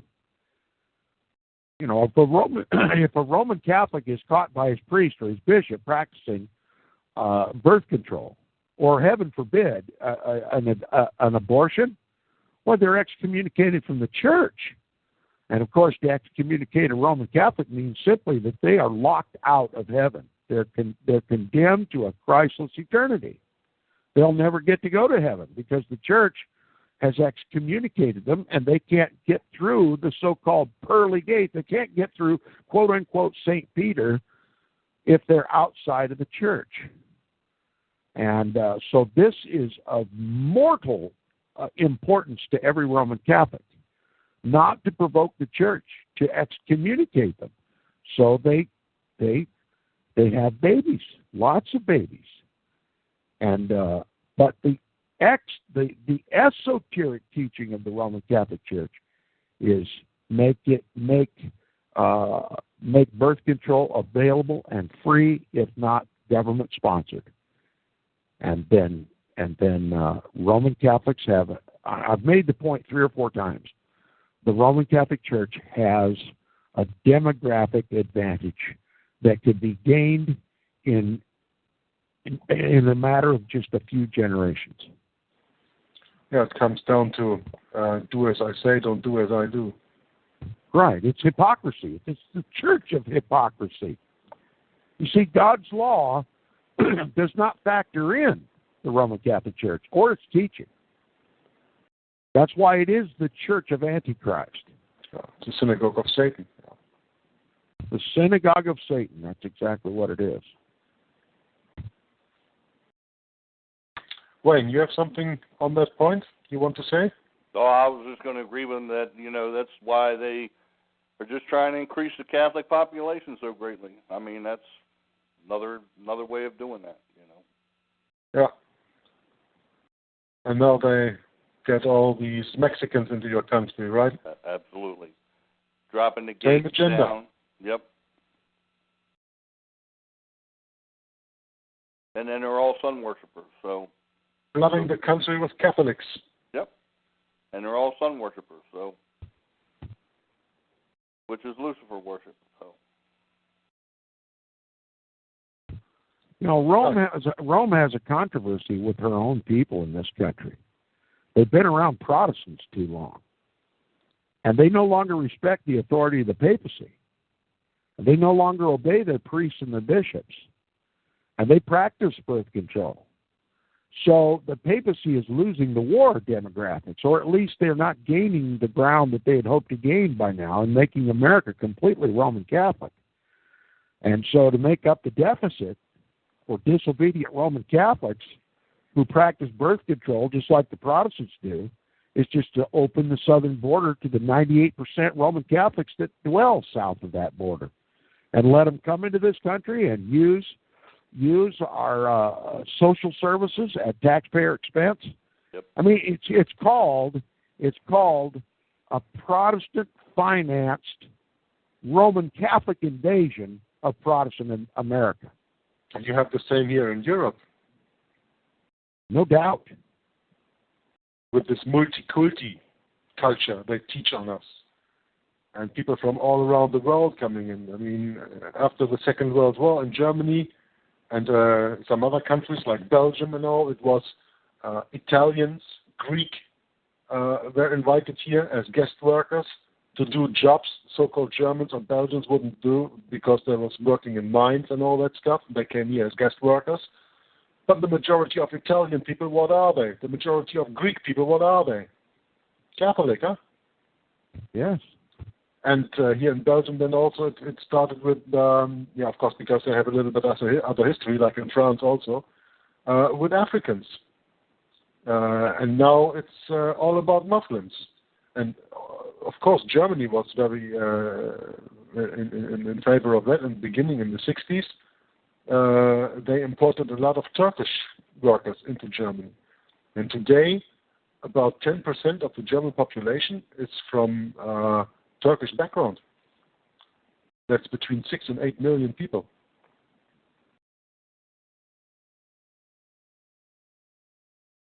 Rome's strategies are global. And you can see that in every country. Yeah, you only have to open your eyes and look around. Yeah, I keep asking the people, why are all these Catholics in our government over here if we were founded as a Christian nation? They sell you that Catholics are Christians, aren't they? Yep. That's one thing about it. We've been talking about the hierarchy. One thing we can all agree on: the hierarchy is not Christian. Absolutely not. No. It is as much Antichrist as possible, I think. So, is there a 0.5 to this thing? There is a 0.5. And that 0.5 is make divorce easy and legal. Free people from the concept of marriage for life. Alice wrote 50 years ago that love has got a mysterious link called the love bond. It's like an ovum that comes out of the ovary as it travels through your system. It clicks of love. It clicks a love favor in you, and there's one other person in the world who can respond to that love bond. When you see that person, everything within you clicks. This is your man, your woman. If you miss him or her, you'll never be happy until that love bond cycles past for many years. So for you to be happy, get that person at whatever cost. If it means getting him or her out of that marriage, get him or her, just like an ovum comes up, and when it comes forth, you'll enjoy life again. On the contrary, God's word says in Malachi 2, verse 16, for the Lord God of Israel says he hates divorce, end quote. And little footnotes, people enter into marriage having signed contracts of how they will share their things after divorce. People enter with one foot and another behind. 50 years ago, divorce was unthinkable. It is one thing for a marriage to fail, but it is another thing for people to enter marriage with intention to enjoy as long as it was enjoyable and to walk out of it. I think this is called a pre-nap, right? Making up a contract, how much do you get, how much do I get when we ever split? And again, I'm sorry, I have to relate to the 60s because from 1965 on, divorce rates in the United States of America and probably all around the world skyrocketed. And today you have, I hear numbers about 70 to 80% of new wed situations that end in divorce within the first 5 or 10 years. Okay, brothers, your point of view. Certainly God hates Michael, you want to go first this time? Go ahead. No, I was just going to say, certainly God hates it. Go ahead. Well, absolutely. The Bible forbids divorce, and Moses only made it a possibility, only made it legal because of the wickedness of their hearts. Now, the divine law says that they're married until death. Okay, it's a permanent relationship. Once it's consummated, it's a blood oath. It's a blood covenant, and it's irrevocable, irrevocable. But according to God's law, that said that they were bound until death, they used the law and killed their spouse. Rather than work out their differences, they would kill their spouse, commit murder. And so Moses, seeing that the people were taking advantage of God's law, simply made divorce legal to prevent murder. And certainly see that going on today everywhere. Murder. But the point... Where exactly does Moses do that?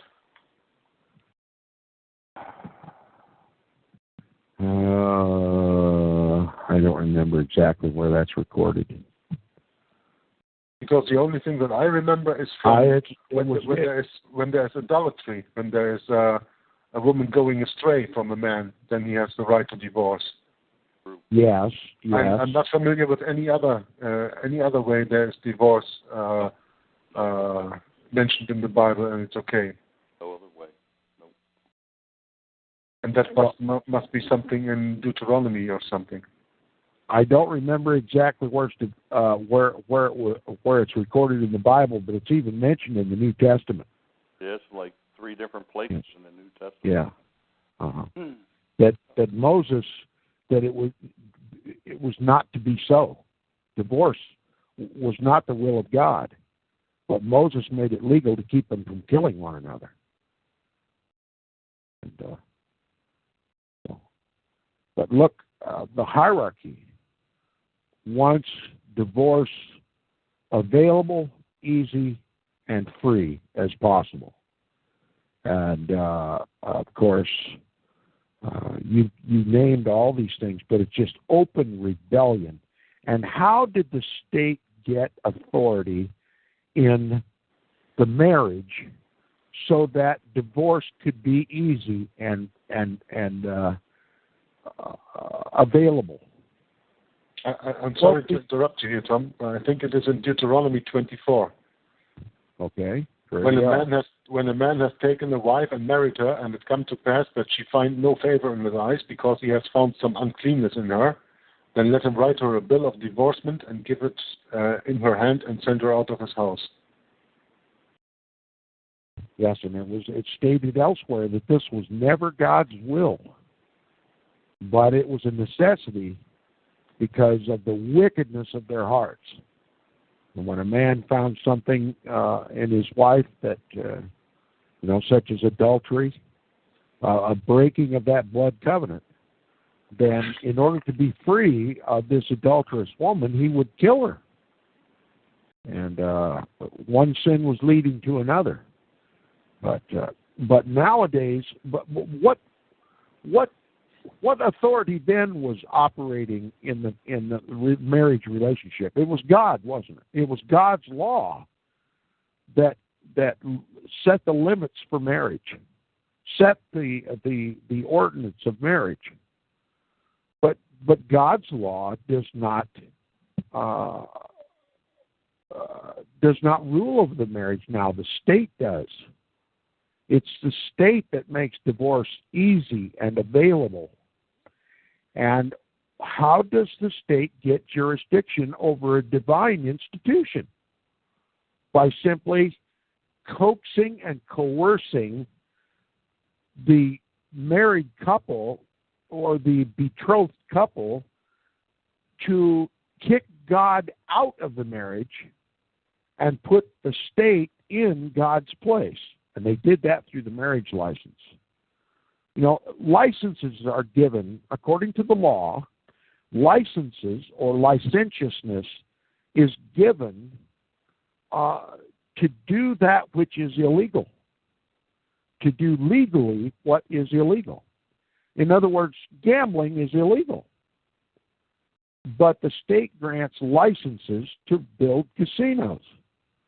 Well, in that case, the license is necessary because gambling is illegal. And just, you know, but the state has interjected itself. In other words, made the contracting third party the responsible or controlling authority over the marriage, not God, but the state. And they did it, they accomplished it through the marriage license. And once the two betrothed peoples have kicked God out of the relationship and put the state in its place, God won't share his throne with the state. You either sanctify your marriage in God or you sanctify your marriage in the state. You one or the other. You can't serve two masters.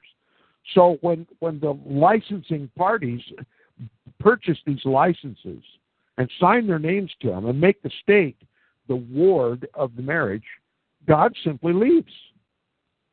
He doesn't stick around where he's not wanted. And so now the state is the authority, the controlling third party in every marriage. Did you know there's always three people in your marriage bed? The man and the wife and the state. And it was always supposed to be, it always was, at least in Abraham's day and Adam and Eve's day and every day in between, the third person in the marriage bed was God. He sanctified the marriage. But now it's the state. And who does the state work for? The hierarchy. And so God steps out, the state steps in, the hierarchy's now in control, and now divorce is common and frequently, and that is to still overthrow the authority of the man, overthrow the authority of the parents over the children.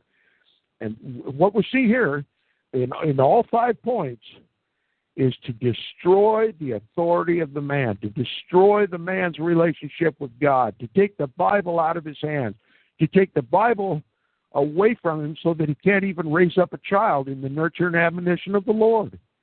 Do you see the consistency? The constant attack in all 5 of these points to overthrow the order that God established in the Garden of Eden between man and woman and the child. Absolutely. It's systematic. It is so apparent, and it ought to be apparent to the listeners now who's really in control. Who is the name and the face, the pinnacle of this hierarchy? Who is the hierarch of this hierarchy? It's the papacy, the man of sin, the son of perdition, the biblical, historical, and prophetic Antichrist. Our entire legal system is his domain. The civil laws of every land must comply with Roman Catholic canon law and must elevate him to sovereign, sole, supreme authority in the world, even over an institution that doesn't even belong to him, marriage. And marriage in the Roman Catholic Church is one of the sacraments of the Roman Catholic Church. The papacy openly claims sole supreme authority over the institution of marriage. And if you're married outside of the Roman Catholic Church, you got to get a license. You have to get an indulgence to do that which is illegal. And they make it legal through the license. Do you know that in Roman Catholic, official Roman Catholic canon law teaching, that no one can legally be married outside the Roman Catholic Church? That marriage is a sacrament. It's exclusively owned by the Roman Catholic Church. And marriage outside of the Roman Catholic Church is illegal. And those who get married outside of the Roman Catholic Church, say in a Protestant church, they have to get a license. The state is made the controlling third party in the marriage, and that means the papacy is controlled. And that's what makes the product of that marriage, the children, at birth, a ward of the state.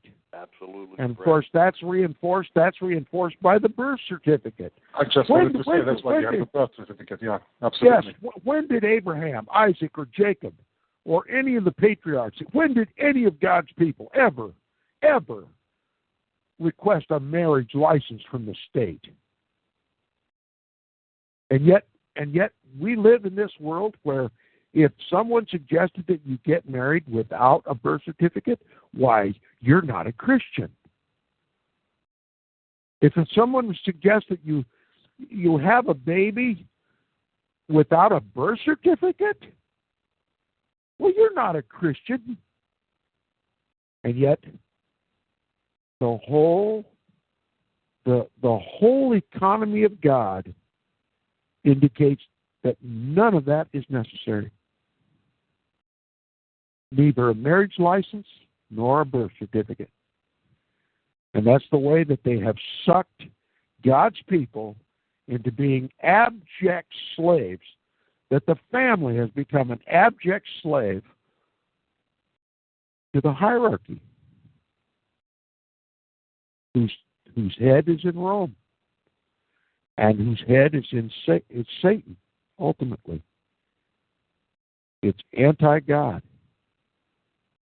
Now, in Abraham's day, and every day up until the modern era, there was no need for a marriage license. The two families got together to make sure that there was no close family genetic relationship. They were not close kin. I mean, after all, God set a law that they couldn't marry near kin. So the two families got together to see to it that there was no close blood relationship in obedience to God's law. And then literally the two parents set the children off to the bedroom and closed the door. And they weren't allowed to come out until the marriage was over.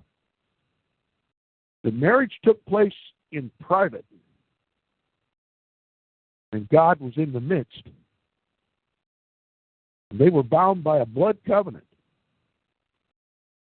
And that means nothing today. It's been completely overthrown. And the papacy is the ultimate authority in every marriage because it claims itself to be the replacement of Christ on earth. And Roman Catholic canon law gives the jurisdiction of marriage to the Roman pontiff and no one else. Okay, the state is simply an administrator for the papacy. That's why they have to issue licenses. And if they can convince God's people that they ought to go to Satan and get a license to do what God says is lawful, then they cast God out. And isn't that the point that is made in all 10 points of this plank for the New World Order? The externalization, the making manifest what the hierarchy dictates. And their hierarchy is Satan himself. And, of course, Satan is a spirit, and he has to have a human agency through which to work, just like God is a spirit, and he has to have a human agency through which to work, the body of Christ. That's how Christ is made manifest in the world, by his body, his believers. Satan likewise has to have a human agency through which to foment his plan. And who is that human agency? The papacy and the papal hierarchy, including the Jesuits. and they are the masters of every state. That's why the states all conform, the nations all conform to Roman Catholic canon law by issuing marriage licenses and birth certificates. So the whole world has cast out Christ. I cast out Christ when I got a marriage license to marry my beloved. But nobody told me I was casting out Christ. And I wasn't spiritually taught because my parents were no longer to teach. The school was to teach. And the school taught marriage licenses. The school taught birth certificates. I wasn't raised up in the nurture and admonition of the Lord. I was raised up in a godless, secular school system that was designed to serve Satan and his human hierarchy in Rome. We are all deceived, every single one of us. What Alice Bailey's putting forth in this book is facts on the ground. And everybody ought to, if you want to know how Satan has gotten control of God's house, just read that book, The Externalization of the Hierarchy. You want to see Satan's plan for the destruction of the body of Christ in writing? That's where you find it. I need to take a 3-minute break. I'll be back. Okay, Tom. Thank you very much for your contribution. It's very high appreciated. I can tell you that. Wayne, you have something to continue on that point? Well, I think he's covered that too, York. You know. I couldn't have said it any better, really. Yeah. It's hey. It's a sad state of affairs the way this world is, and he's right about the children being wards of the state. As soon as you sign that license, boom, they're even before they're born, they're wards of the state. You know, and I've tried to tell this to many people, and they just look at you. I said, read the back of your marriage license. It's like your home. When you sign a lease for your home in the small print there or whatever, you never own it. You're leasing it. Yeah, that's right. You know, because the Pope owns everything there is out here, according to them. You know, of course, that's this world, and that's his. So, you know, and it's sad how duped the people are. They have no clue about any reality whatsoever out here. And everything you buy, you still buy with this fake money, of course, anyway. Yep. Which is not money, which is just credit. Yeah. Nothing else. You know, you have a very special dollar bill, or some special dollar bills. We have a very special euro bill. I guess nobody told you that, but when you look at the euro bill, there is not one word that states that this is money. There is not stated one word that this has any value, but there is on the top left, in different European languages, the word European Central Bank, in short, ECB, which you have in German, EZB, and in ECB, and things like that. And next to that is a little sign, a little circle, and in that circle is a little C. That is a copyright sign. Yeah. Mm-hmm. And that is all that is on the euro bill. And everybody accepts this euro bill as being valid, as being money. It doesn't say that it is money, you know. Before we had the euro and we had our European currencies, there was a text imprinted, at least I know that from the German and from the Belgian money that I used at that time, that this is legal tender, and when you forge this, or when you distribute this into public, or when you distribute forged bills into the public, you will be punished by imprisonment of at least 5 years. That was stated on the money. And today we only have the value imprinted on it, like 20, 10, 50, 100, 200 or 500, whatever. And then next to the European flag, that is on the top left, the abbreviations of the European Central Bank, BCE, ECB, EZB, EKT, and EKP, and this copyright sign. And that's all, a copyright sign. I'd like to add some interesting insight. We're talking about divorce rate and destruction of the family. Uh-huh. Guess who the top 10 nations in the world are as far as percentage of divorce rate? I think Germany is one on the top. I would think here would be probably The number one is Belgium. It's 71%. Next is Portugal at 68%. I wasn't so far over 70% then, yeah. And then Hungary is 67%. There's a point behind all this I'm going to get to. Mm-hmm. Then we got the Czech Republic is 66%. Spain at 61%. Notice a lot of these countries I'm mentioning are very much Catholic. Luxembourg is 60%. Estonia 58%. That's Cuba, believe it or not, is ranked 8th at 56%. France at 55%. And then the United States at 53%.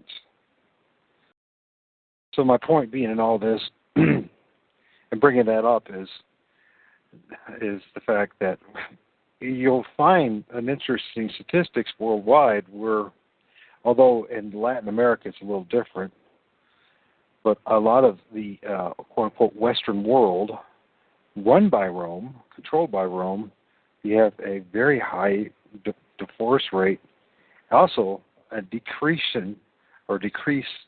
marriage rate as well.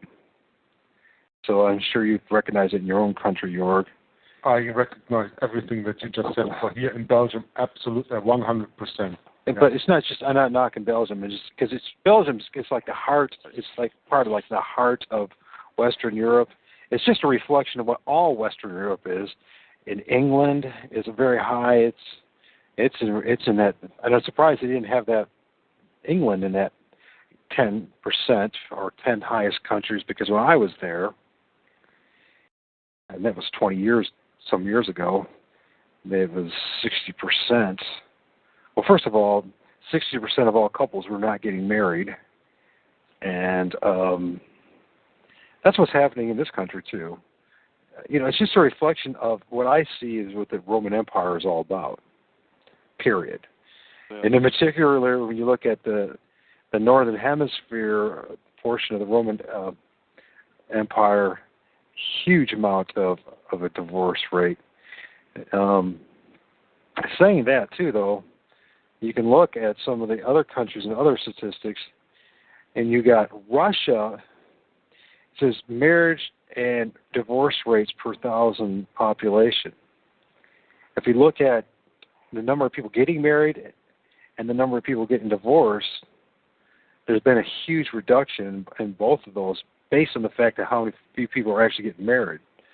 But Russia, United States, rank some of the two highest when it comes to people not getting married and divorce rates. Yeah, 3 steps. And so we look at that, this is a global, it's not just the United States, and it's not even just about Protestantism. It's not just an attack on the Protestants, it's an attack on the whole globe. Family unit, period. Same. So, and then if you look at the top 10 of this other graph, once again, it's Russia, United States, Lithuania, Cuba, Czech Republic, Estonia, Belgium, Switzerland, Denmark, Latvia, South Korea, Australia, Finland, France, Hungary, Germany, New Zealand, Norway, Austria, Luxembourg, Sweden, Portugal, Slovakia, Japan. Notice that Rome's involved in all these countries. Netherlands, Bulgaria, Poland, Spain, Romania, then China, way down there about the 20th, then Greece. Interesting is Mexico is like the 25th ranked, Ireland and Mexico. So we look at Mexico and Ireland, which is mostly, populace is mostly Roman Catholic. There's a difference between the populace being mostly Roman Catholic and the government itself being run by Roman. I'm noticing. So those folks the populace is mostly dedicated Roman Catholics. There is a reduction in divorce rate, but at the same token, and there's a very low number of people actually getting married.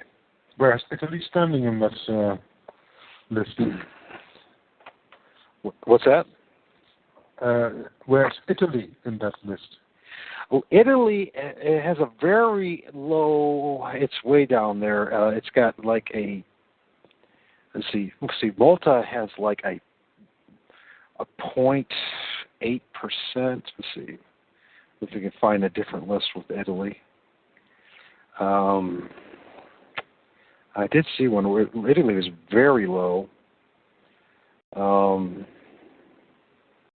Because I think this is the most Catholic country that we have in Europe. But like Malta is like 0.1%. Yeah, but they all have very few people living there also. Yeah. Italy, I've lost it, but it wasn't very high. It was like 3 or 4%. It was not very. I think it was like 7%. But don't quote me on that until I find it. Not much anyway. No. But Italy is very similar to a lot of these countries where there's a very low marriage rate too. Mm-hmm. So you always have to see the 2 points in connection, right? Yes, there is a connection between. When you don't have many marriages in the first place, and you can't have many divorces on the other hand.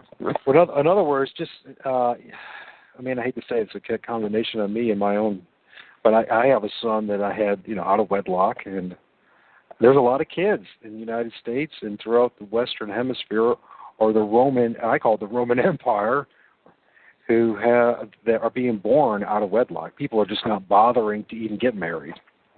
You know what I mean? Mm-hmm.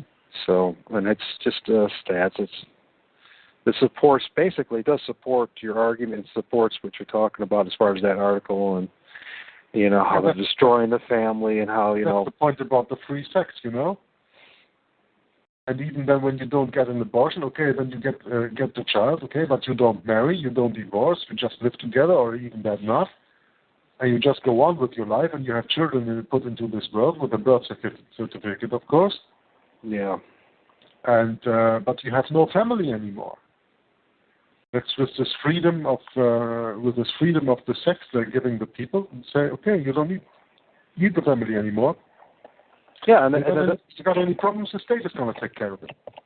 And another element in all this too is the fact that what they've done is they've created a situation where most people, in order to get a quote-unquote good-paying job, they have to leave their extended family, the place where they were born, and go somewhere.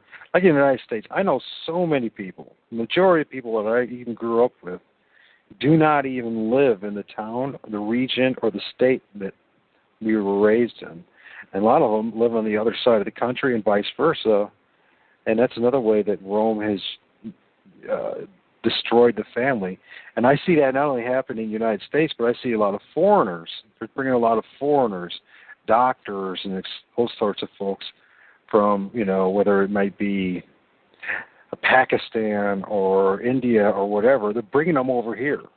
It's all about destroying the family and just destroying the family nucleus, which is not only just the man and wife and the kids, but it's also, the grandparents, your aunts and uncles.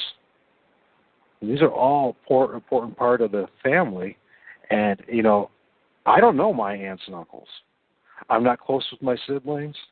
And the only reason I know my parents is because I chose, in an early age, I said, I realized it was important to be there for my parents, which turns out to be biblical and part of honoring your parents. It's just not run away from them, but be there for them to the best of your ability, And you're doing that as well with your mother, and But I see that happening in this country and globally, where we're just throwing our parents under the bus, our grandparents under the bus, our children under the bus. And Of course, now we know why from this discussion and previous discussions. It's been a deliberate attempt to destroy the family nucleus. Yeah. But I find it interesting that a lot of when it comes to the Northern Hemisphere, those countries that have the lowest rate of marriage and the highest rate of divorce are also under the control of Rome. But yet, in Central and South America, which is called Latin America for a reason, it has some of the lowest rates of divorce, but at the same token doesn't have a very high rate of marriage either. So, I don't know. It seems to be, it all seems to coincide with what you gentlemen are talking about, the fact that there is a deliberate attempt to destroy the family on a global basis, a global, worldwide basis. Absolutely. Okay, let's see if Tom is back. Yes, and it just it proves the point. The Vatican is where all this chaos comes from, the destruction of the family. It comes from the hierarchy seated at Rome, and all the while, publicly, the teaching of the Roman Catholic Church publicly is a family that prays together stays together. And of course, what is that prayer? The Rosary, which is Antichrist. It's all Antichrist. All of it is. And and Rome also had a hand in what was the nucleus of, what kept the family together. Well, the land did. The family farm. That's how aunts and uncles would maintain close relationships with the rest of the families, because they all worked the ground together. They owned the ground. They had their own wealth. They had their own, way of sustaining themselves. Now you have to have an employer. You have to work for somebody.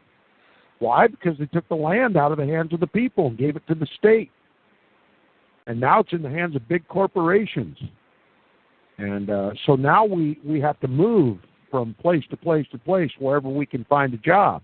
The family is completely fragmented. The system was designed from the very beginning to destroy the family. How is the body of Christ perpetuated? Between parents and children and children's children. And they all stayed together. They all farmed the ground together. They all supported one another. They had their own means of sustenance. They raised their own food, and they protected one another from the onslaught of Satan. So they took the land away from them. Now there's nothing to keep the family together. As a matter of fact, there's every motive to keep a man moving. The average family moves if they stay together, the average family moves 5 times in the life of the parents. 5 times. So Yep. Where do you what do you call home? What can you call home?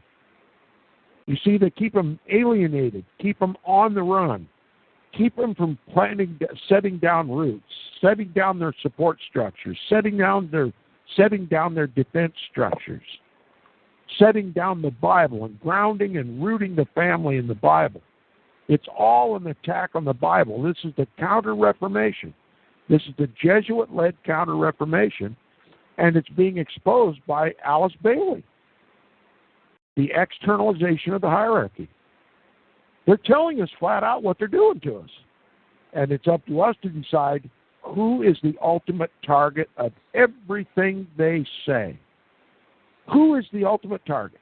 Christ. And that's why it's Antichrist.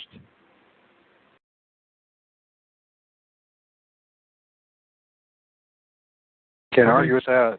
Antichrist has his mark on all of us. 100 years ago in this country was about 80% of folks lived on farms, agricultural-based communities and on farms. And what is it now? Do you know? Oh, I hate to even hazard a guess. It's got to be just in a few percentage points. I agree with you on that.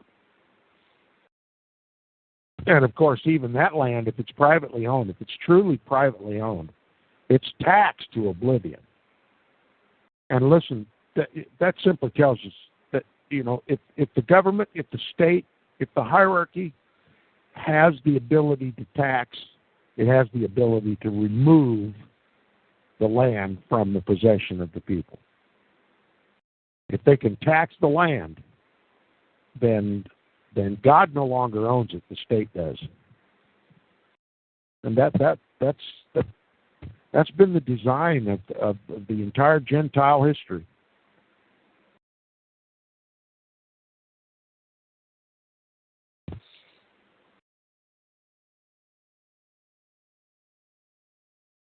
Well, you want to go on to point 6 now, Jorg, or you... Absolutely. If you're still on with me, then I can go on to part 6, yeah? Okay. Make homosexuality, or sodomy, an alternative lifestyle. Alice Bailey preached 50 years ago that sexual enjoyment is the highest pleasure in humanity. No one must be denied and no one must be restricted how to enjoy themselves. People should be allowed in whichever way they choose to they want, whether it's homosexuality or an incest or bestiality, as long as the two agree. A law passed in South Africa.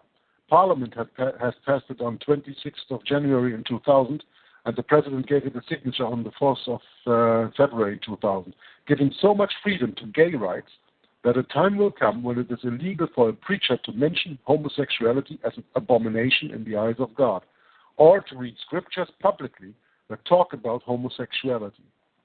In Mozambique, 1994, an agenda was drawn targeting to fill the police force, the judicial system, the education system, and everywhere else with gays, so that when a case came up, they are to defend the cause.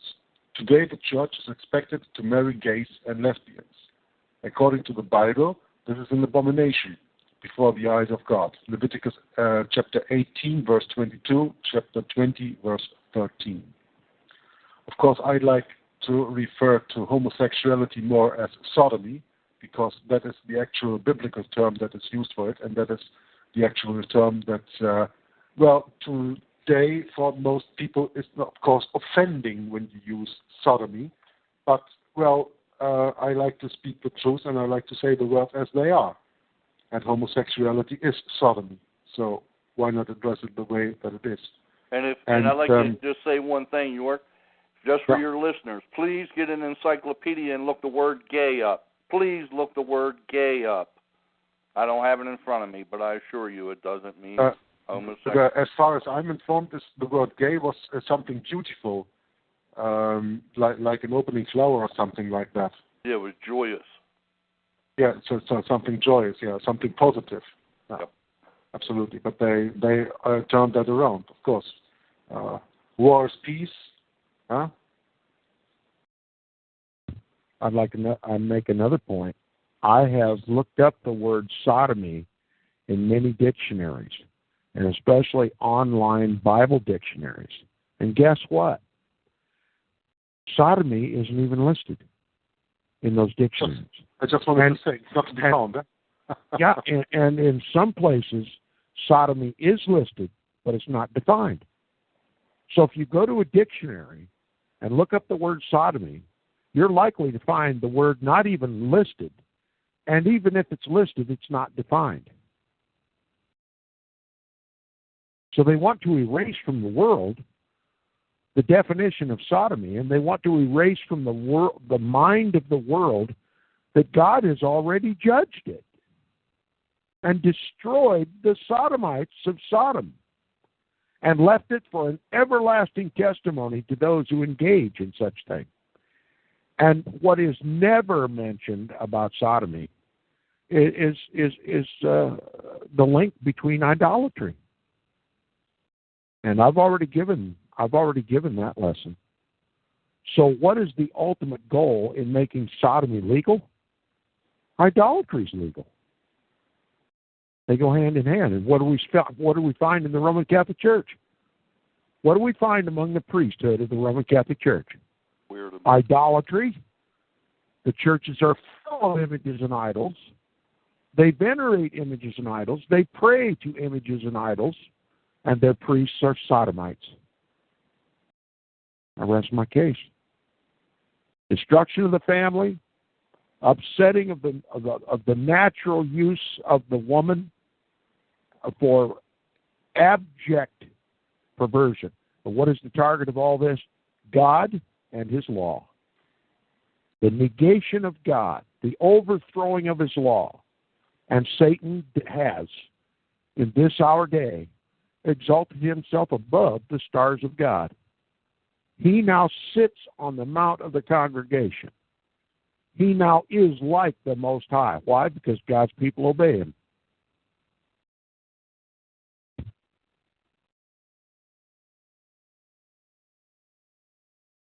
Here I am sitting in the breadbasket of the United States of America in Iowa, the most conservative state, or at least I used to think, the most conservative state. I figured the last one in the United States to make sodomy legal. And here we are, sodomite state. It's just, I mean, how do you avoid the vision of fire and brimstone raining down upon us? And who wants to make sodomy legal? Who wants to make bestiality legal? Specifically forbidden in the scriptures as an abomination. Who wants to make it legal and commonplace?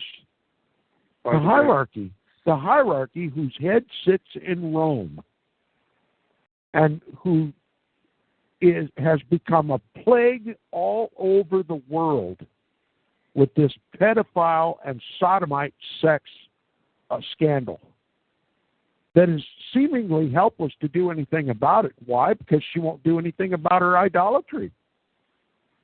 And so, since they can't simply read the scriptures and find a solution for their sodomite plague, and they will not repent of their sins, they simply try to mainstream it so it's not considered a sin in the world. That which God calls evil, they call good. And that's the whole plan of this 10-point plan, is to overthrow God. Everything is directed at destroying God, his law, the Bible, and Christ. It is Antichrist. And Alice A. Bailey and Helena Petrovna Blavatsky openly admitted their Freemasonic connections. And anybody who does any research into this knows that Freemasonry is just the Protestant wing of the Jesuit order.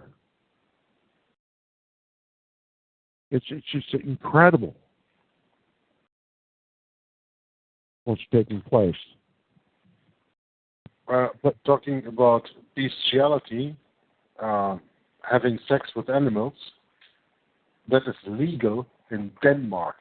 Did you know that? Yes, sir. Absolutely. Yep.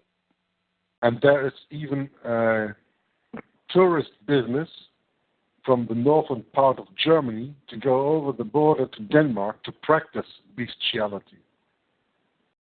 The money machine. Now, if Rome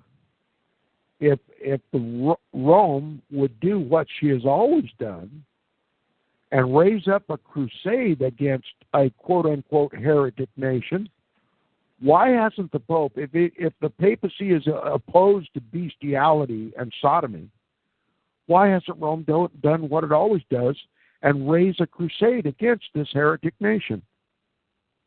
Because Rome supports this. Ultimately, the esoteric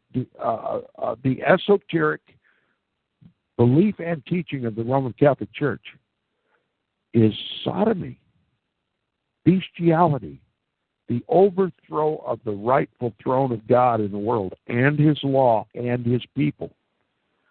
Look, if Satan had his way, he would destroy us all. And how would he most effectively destroy God's people? But allow Satan's agents to preach from the pulpits. And to allow the Roman Catholic Church, give the Roman Catholic Church authority over all the churches. And that's what the ecumenical movement did. There's another sensitive point that I have to make in this subject. And that is probably the legalization of pedophilia.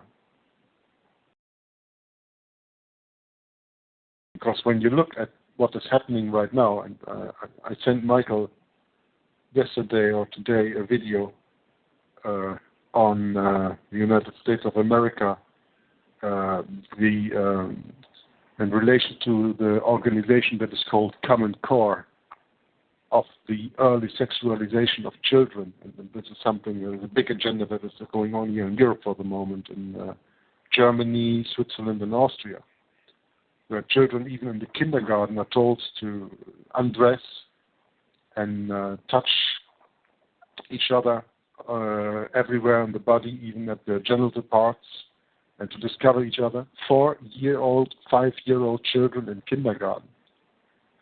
And they have sexual education with porno movies for 10-year-olds in school. And there was a case in Germany where a child,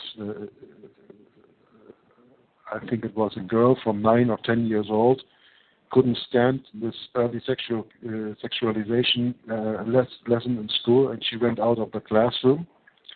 And her parents got fined. Her father got fined to pay a fine, and he didn't want to pay the fine because he said, I understand that my daughter didn't attend that, and I don't want her to attend that.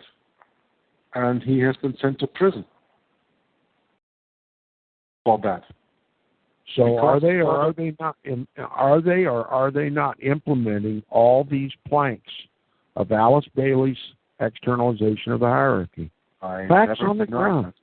I speak this for your listeners' sake. I mean, I know what you know. I mean, I'm not asking you. I just want to reiterate to the listeners. Christ has been overthrown. Right. And here we have Alice Bailey admitting who's behind it.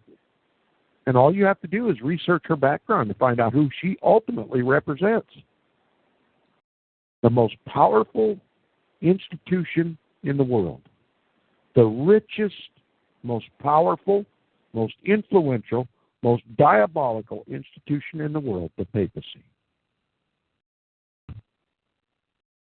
I'd like to interject something when you're done. Please. Okay. It's from Book of Romans.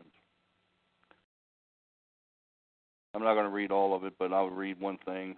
If you read it slowly, I think it has quite a point to it. It says, so as much as in me is, Paul speaking, I am ready to preach the gospel to you that are at Rome also. Anyway, for the wrath of God is revealed from heaven against all ungodliness and unrighteousness of men who hold the truth in unrighteousness, because that which may be known of God is manifest in them. For God has showed it unto them. For the invisible things of him from the creation of the world are clearly seen, being understood by the things that are made, even his eternal power and Godhead, so that they are without excuse. They are without excuse. Because that, when they knew God, they glorified him not as God, neither were they thankful, but became vain in their imaginations, and their foolish heart was darkened. Professing themselves to be wise, they became fools. Look around us. And they changed the glory of the uncorruptible God into an image made like corruptible man, and to birds, four-footed beasts, and the creeping things. Wherefore God also gave them up to uncleanness through the lust of their own hearts, to dishonor their own bodies between themselves, who changed the truth of God into a lie and worshiped and served the creature more than the Creator.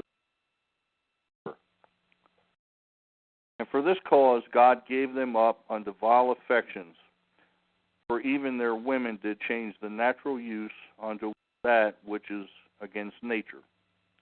And likewise also the men, leaving the natural use of the woman, burned in their lust one towards another, men with men, working that which is unseemly, receiving in themselves that recompense for their error which was meet. And even as they did not like to retain God in their knowledge, God gave them over to a reprobate mind to do those things which are not convenient, being filled with all unrighteousness, fornication, wickedness, covetousness, maliciousness, full of envy, murder, debate, deceit, malignity, whisperers, backbiters, haters of God, despiteful, proud boasters, inventors of evil things, disobedient to parents, without understanding, covenant breakers, without natural affection, implacable, unmerciful, who, knowing the judgment of God, that they which commit such things are worthy of death, not only do the same, but have pleasure in them that do them. That's the first book, first chapter of Romans. And there's the link between idolatry and sodomy. Mm-hmm. Cause and effect relationship.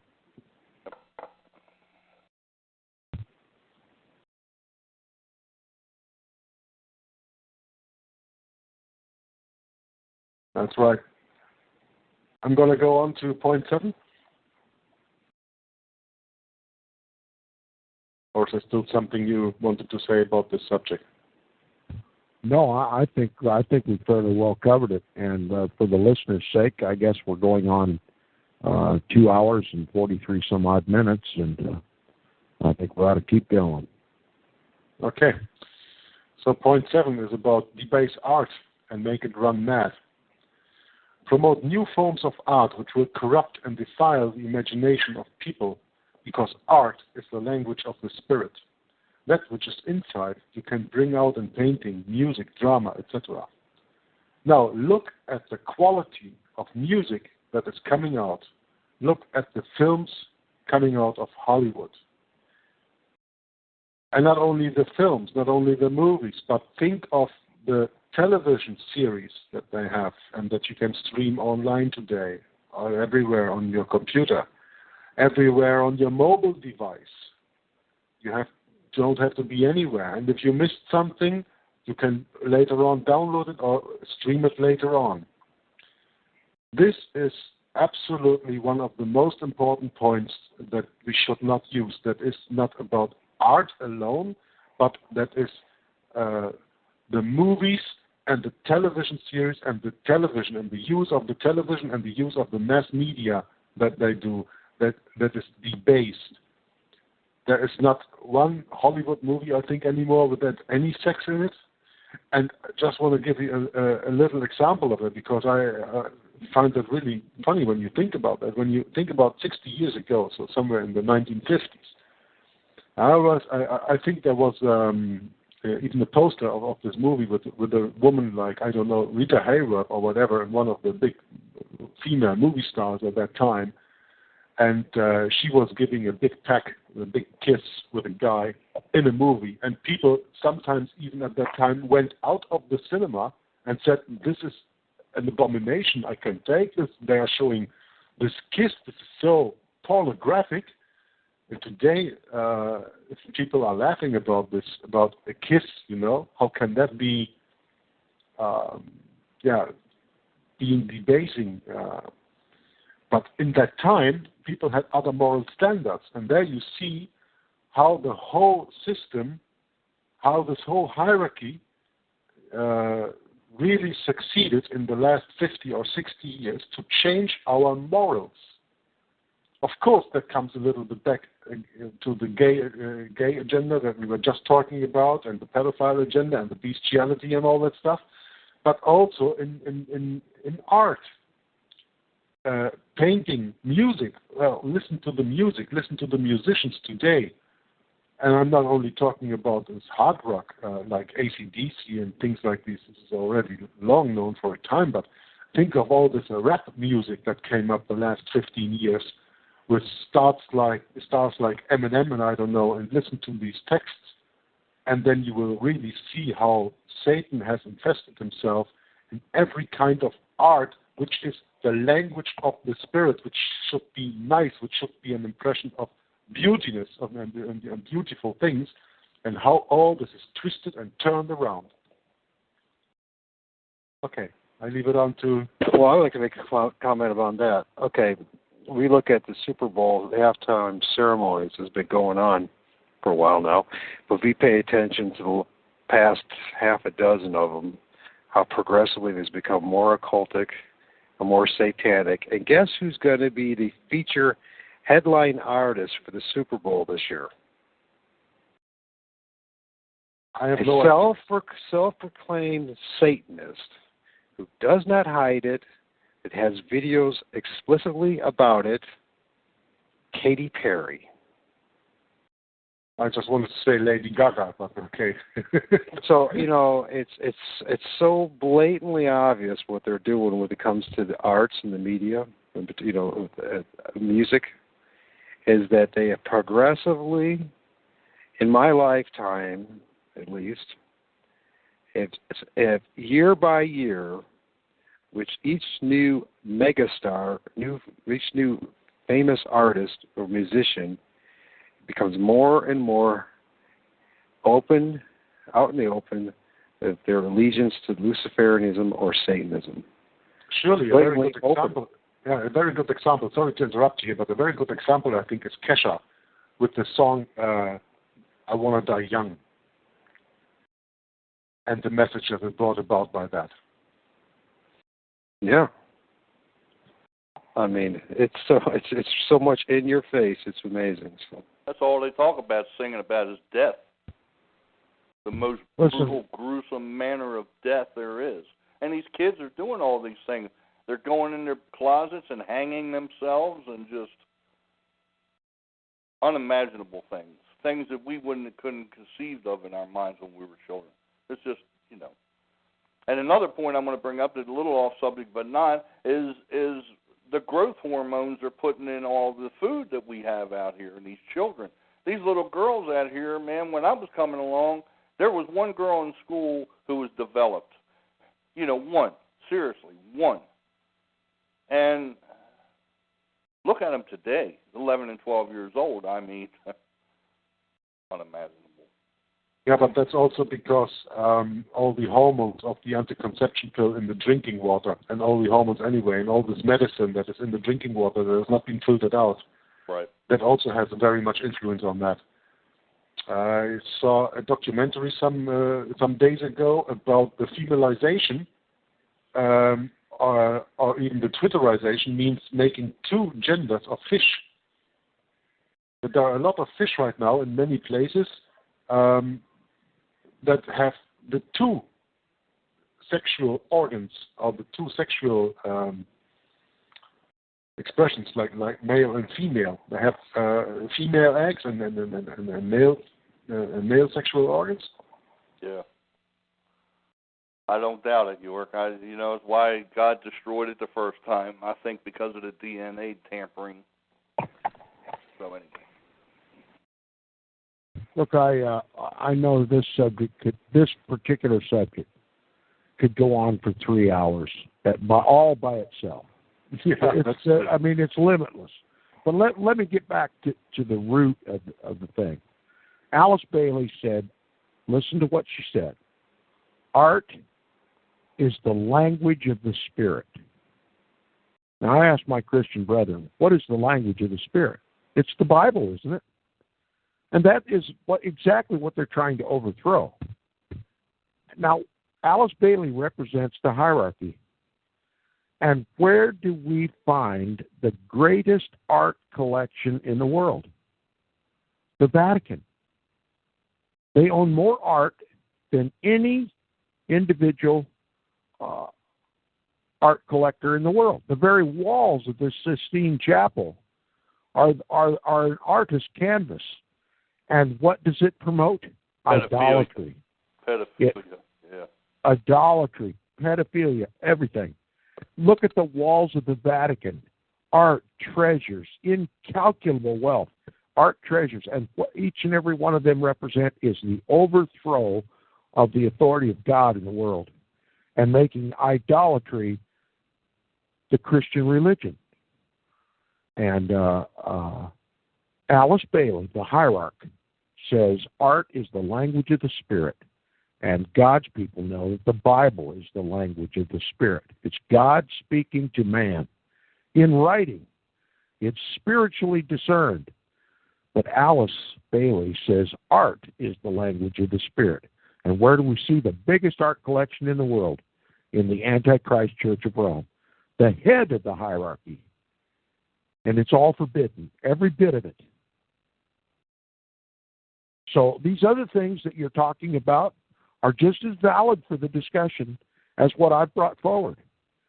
But I don't want to lose the reality that Rome is the author of all this idolatry. That's why I found it a little amazing that Paul said he was going to include Rome in also.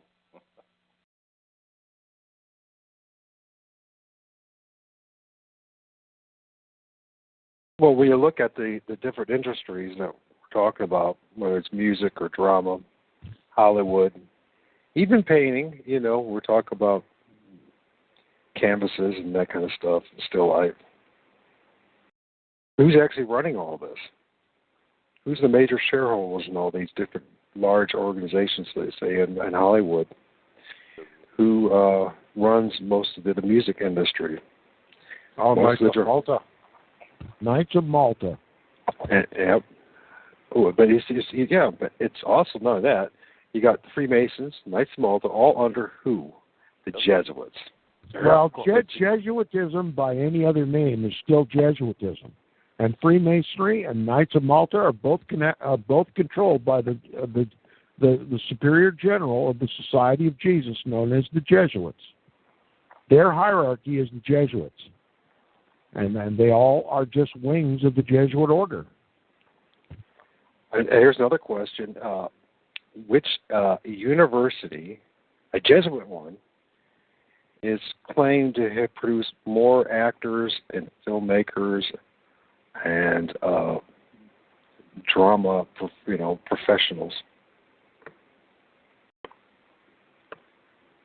They claim this to be. I don't know personally. Motion pictures do. Washington, D.C. Georgetown, is it? Yeah. You mean that?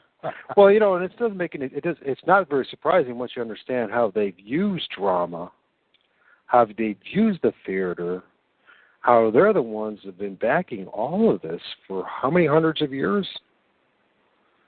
It makes all the sense in the world. So, what drama and theater and all of it is literally the unlearned. Look, let me just put it simply. The Jesuits teach spiritual formation, visualization, and self-deception. If you study the spiritual exercises of Ignatius Loyola, you'll know that every Jesuit is put under a rigorous curriculum of visualization, imaginings in one's own mind. In other words, they throw the Bible away and they try to visualize God. They try to visualize Satan. And they conjure up their own reality. It's a form of brainwashing and mind control. And since we're not all Jesuits and we are not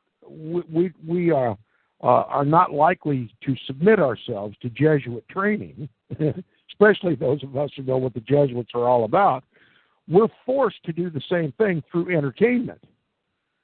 The visualization. In other words, we don't have these visualizations ourselves. The Jesuits make it real easy for us and giving us those visualizations in the form of artistic expression.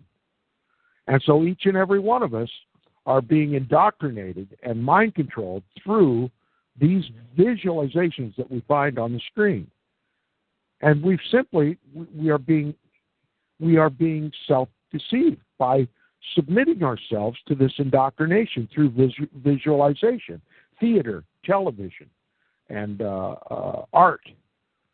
It's a completely diabolical reality that is formed in our mind, a complete perversion of the gospel truth that is given in the Bible, and preparing us for a Luciferian society. And so we can't fully comprehend what Hollywood and all of these venues of artistic expression are unless we know about the spiritual exercises of Ignatius Loyola and Jesuit training.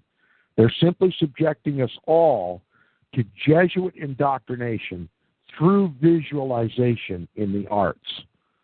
And Alice Bailey knew all this when she wrote this book. Hey, Tom, I have a question for you. Yeah. Did Brother Walt ever send you the book that I sent him to send you, The Jesuit Agenda and the Evangelical Protestant Church?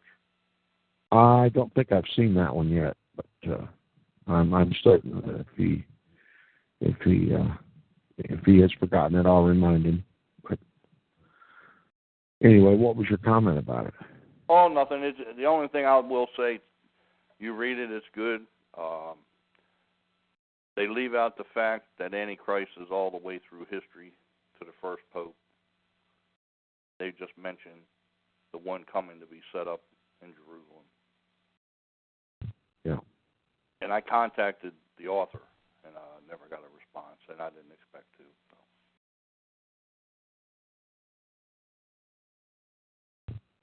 So, Yerk? Yes. Point 8. Very, very interesting. And I guess after that we will go on at least 2 hours discussing just that.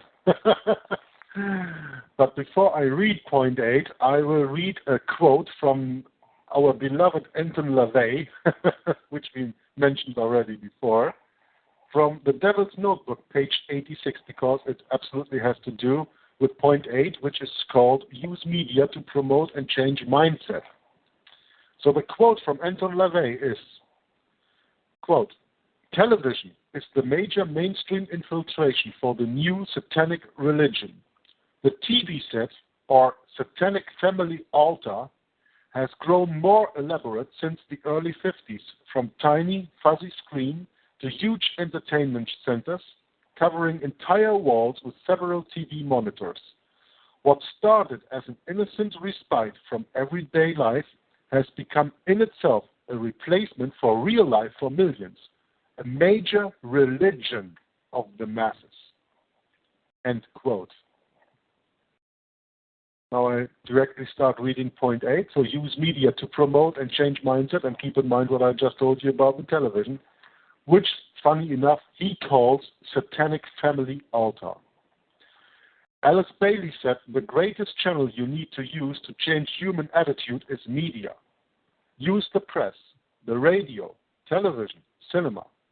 You can tell today how successful they have been in implementing the plan over 50 years via media, as well as advertising agencies, billboards, and magazines. Who controls media? So much money is pumped into media and advertising, spreading of pornographic material and other sources. Sex outside of marriage is thrown on your face 80 to 90 times than sex in a marriage. Promiscuity is being promoted as natural. You watch gay sex on television in homes where children's minds are being neutralized to sensitivity to those things. You wonder why newspapers, television, etc. do not record anything about Christian activities? End quote. I don't think it needs elaboration. I think we've already talked about it enough. The media is just another canvas for artistic expression. And they are saturating us. Every media, every art, every means of communication, every mode of operation is used to indoctrinate, or most specifically, to remove the gospel and any knowledge of God or His law or His salvation from man's mind. I absolutely agree, Tom. But the point that I want to make is still something else. With this satanic family altar that Anton LaVey here says, I learned some 3 years ago, I saw one of the lectures of Alan Watt from the website Cutting Through the Matrix, who stated in that broadcast that the invention of the television, there was one person involved that you probably all know. The one who wrote, "Do as thou wilt shall be the whole of the law." Aleister Crowley. Aleister Crowley. A Freemason. A Freemason. And when you read and guess who they used? Walt Disney, a 33rd degree Freemason. Yeah, also, yeah. Well, he has the magic kingdom. Magic Not with the heavenly kingdom. Not the heavenly kingdom, the magic kingdom, the magi kingdom. Yeah, the magic with CK for the people who listen. Yep, exactly right. And they got control of the press through a Roman Catholic Hirsch family, or the William Randolph Hearst. And the CIA, look at his Project Mockingbird. The CIA was even admitted by the governor of Minnesota, what's his name, the wrestler. Jesse Ventura. Jesse Ventura. Yeah, and I'm not promoting Jesse Ventura. He's just as deceived as everybody else. But look, he worked for Special Forces. He worked with the CIA. And how did he refer to the CIA? He called it Christians in Action. And, of course, Christian is just another name for Roman Catholicism. Yeah, Catholicism. And Project Mockingbird was a CIA effort to buy up the media in this country and to make it Catholic. And William Randolph Hearst was just part of that. The mainstream and the alternative medias are ultimately owned by the Knights of Malta. Absolutely. Hollywood is run by the Knights of Malta. The CIA is run by the Knights of Malta.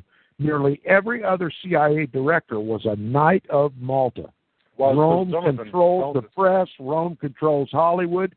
Rome controls every mode and every means of communication in this country.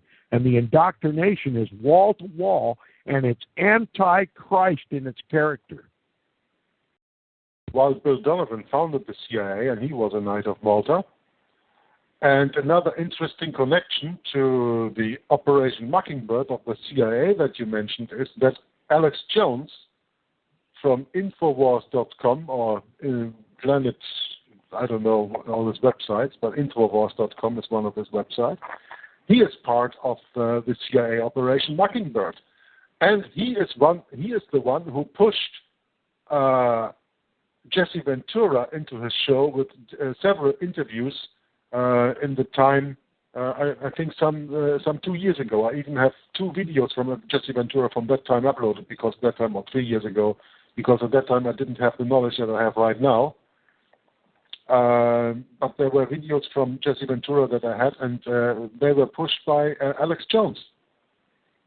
Yes, and Alex Jones is a shill for the Vatican. If you go to the Alex Jones website and do a search for any article in his archives that contains the words Knight of Malta, your search will be ejected.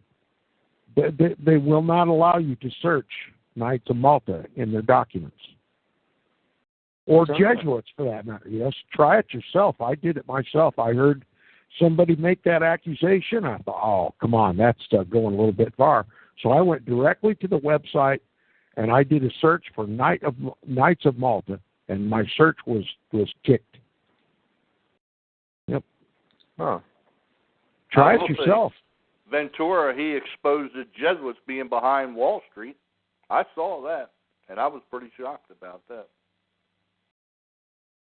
Yeah, but you know, once CIA, always CIA, and he was Navy SEAL or something like that. He was in some kind of elite military unit for years. Yes. And he never left the CIA, don't tell me that. On the other hand, when he got governor from Minnesota, he said that he didn't do that with support from big companies and all that stuff. Are you going to tell me that just anybody can become governor like he did? He had people who backed him up at that time, of course. That's right. I mean, I don't want to get on another tangent, but look, this whole electoral process in this country, I've got to ask the question to the listeners who've already heard 8 of these 10 points.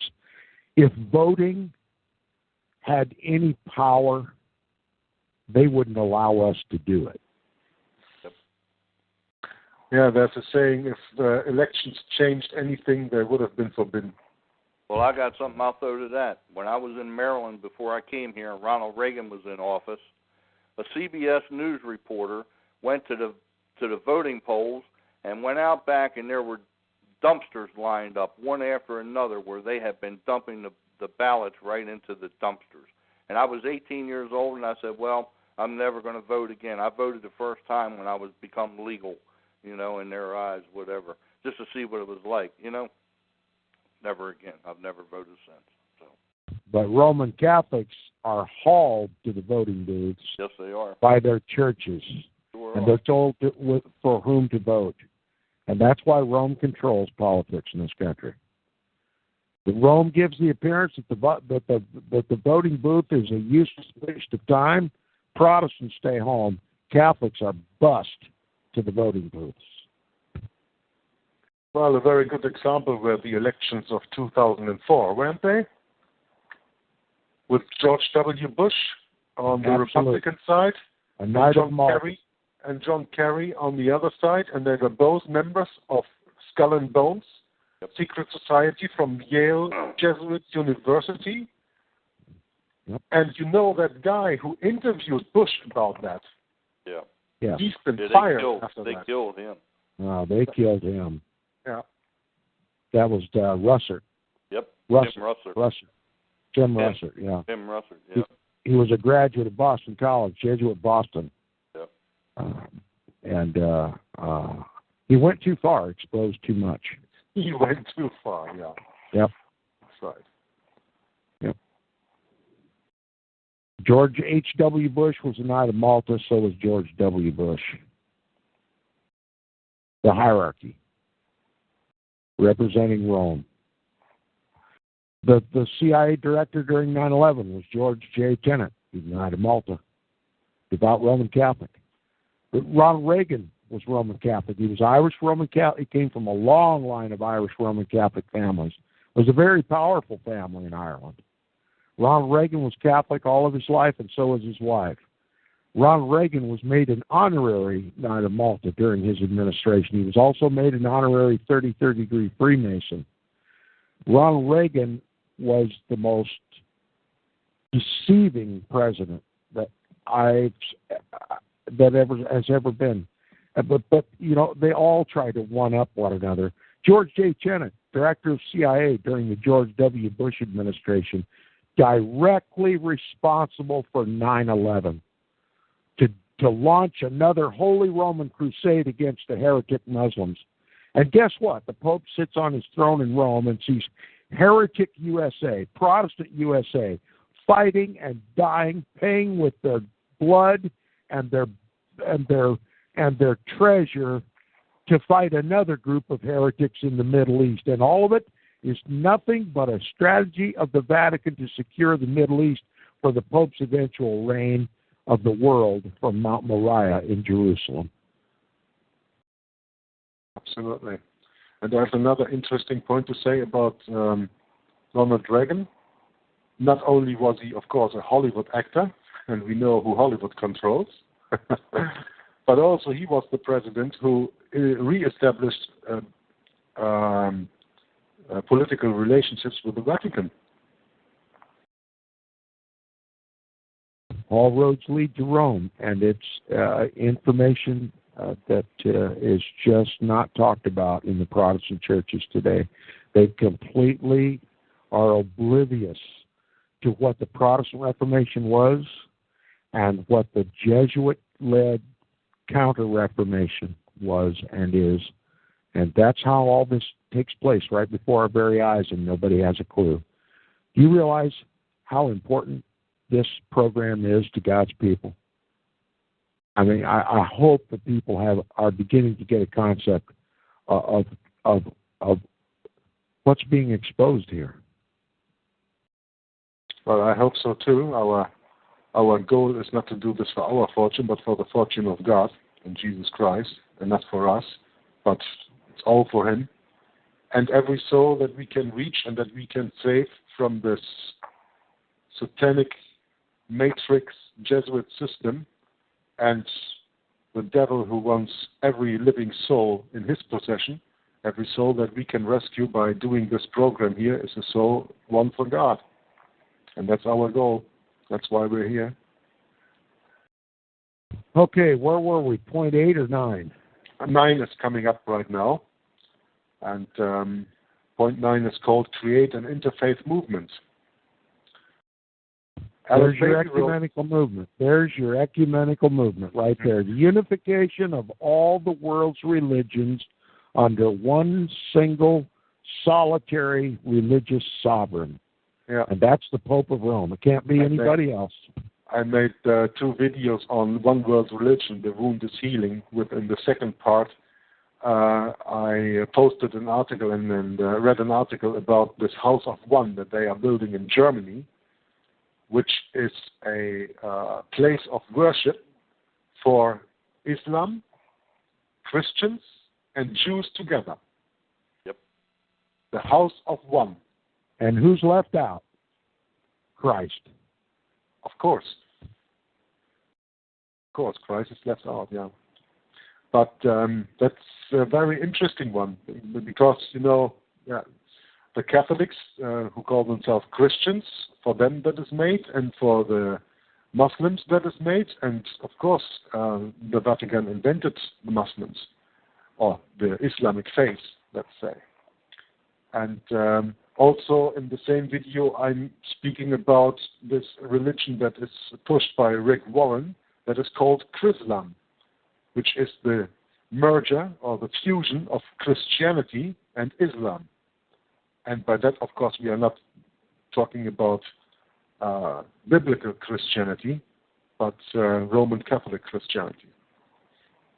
Yeah, he preaches a works gospel. He preaches a works gospel, and it is completely devoid of grace through faith in Christ. It is completely devoid of the gospel. And the I'm going to read point now. The temple of worship for the listeners out here. I'm going to read point 9 now. Alice Bailey wrote, promote other faiths to be at par with Christianity and break this thing about Christianity as being the only way to heaven. By that, Christianity will be pulled down and other faiths promoted. She said, promote the importance of man in determining his own future and destiny, also called humanism. She said, tell man he has the right to choose what he wants to be and he can make it happen, as he has the right to determine his course. This takes God off his throne. We have seen in South Africa hosting a meeting of interfaith movements in Cape Town led by the Dalai Lama. Excuse me. Well, I can only add to this that we have had this meeting in 1986 and 10 years later on again in 1996 in Italy. That was at the place where this Francis, what was his name? Francis of Assisi lived. There you have that interfaith movement. There are video outs with John Paul II, who was the Antichrist at that time, with a meeting with the Dalai Lama, with Indian shamans, with Buddhists, with representatives of all congregations all over the world. There are pictures out on the internet that you can look for where the Pope kisses the Quran. And what does that say to you? But I leave it up to you, brothers. Please. Well, that's your ecumenical movement. That's the Pope being heralded by the leaders of every religious cult in the world. The Pope was announced to be the spiritual head of them all. The harlot and all of her daughters all gathered together at Assisi, Italy, to proclaim the Pope the spiritual leader of the world.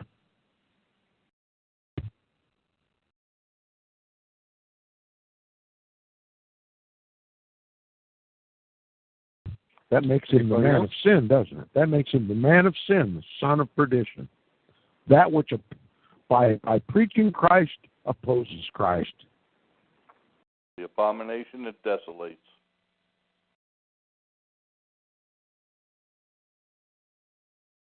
Well, I'm going on to point 10, because that's a very short point. And that point just states, get governments to make all these law and get the church to endorse these changes. Alice Bailey wrote that the church must change its doctrine and accommodate the people by accepting these things and put them into its structure and systems. Those were the 10 points. Okay, all of these hierarchical points are being imposed upon the people through the civil laws of every land. The beast. The Bible calls the king and the kingdom a beast. And the papacy has erected itself as King of Kings and Lord of Lords, in control of all the governments of the world. And if all this is now facts on the ground, we have to conclude that the New World Order is already up and running. It's not something that's going to happen. It's something that already has happened. And I will conclude simply by saying that the New World Order is simply the Old World Order restored, when the papacy controlled all the kings of the then known world. And they call it the Dark Ages. But there's no age ever so dark as the current one. And it's made in the image of the old one. Spiritual darkness, most and for all. Because they took God out of the equation. If you want to, I can read a little summary of this text, which I find quite interesting, and then we can maybe give our final thoughts after that. Are you all right with that? Yes, fine. Okay. The question here in the text is, have they succeeded? Well, we were discussing that all the way along, but I'm going to read it to you right now. Today you wonder why your governments are legislating laws contrary to the Bible, and why the church is compromising the Word of God. It is a process of implementing the plan, a 50-year strategy of the New Age movement to fulfill its ultimate goal to establish a one-world government, a one-world economic system, and a one-world religion. Today, the strategy, almost in its entirety, has been adopted by the United States, and today a lot of it is already in law in many nations. This deception has crept up unobserved on so many people. It can best be demonstrated through the well-known analogy of the frog in the pot of water. If you put a frog in a pot of boiling water, it is smart enough to know that it is in terrible danger and will immediately jump out of it safely.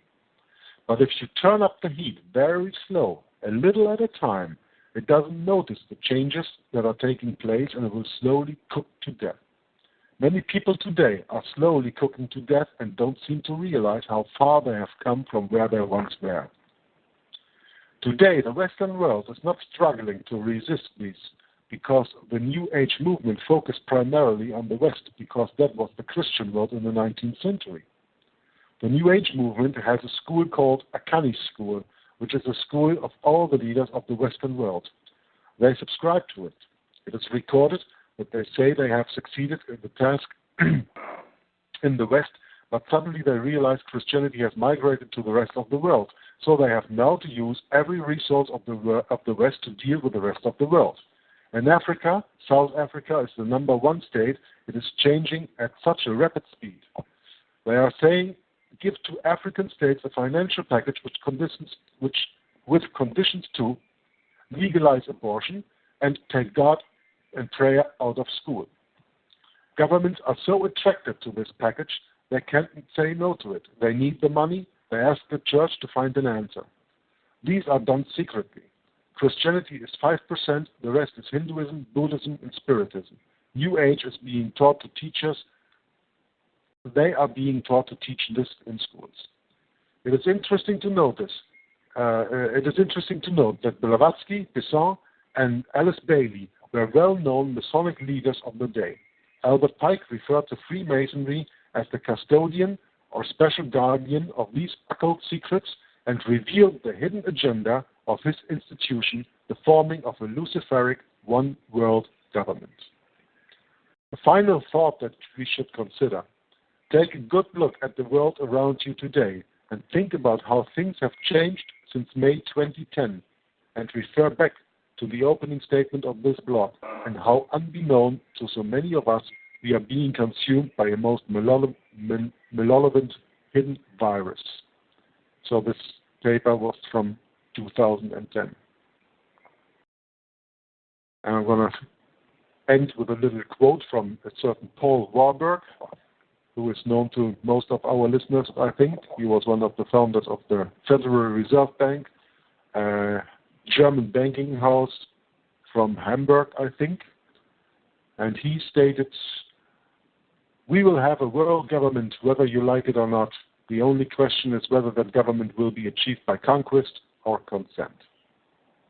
End quote. That's like the quote from the United Nations where I can't call his name right now on the tip of my tongue because I had treatment today, but he swore that everybody would take an Luciferian initiation or not be belonging to the New World Order. Remember me reading you that quote?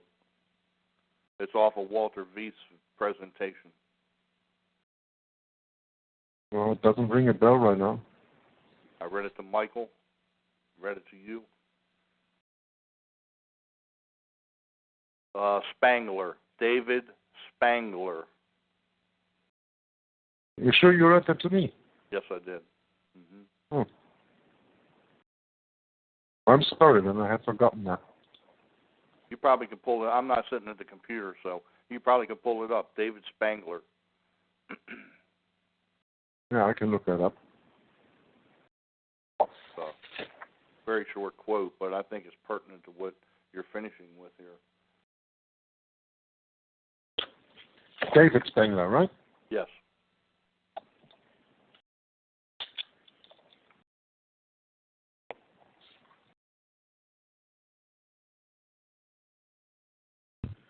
Okay, I'll make my closing statement and then I'll dismiss myself. What my part of this discussion was simply to put a name and a face on the New World Order. I think this discussion has accomplished that.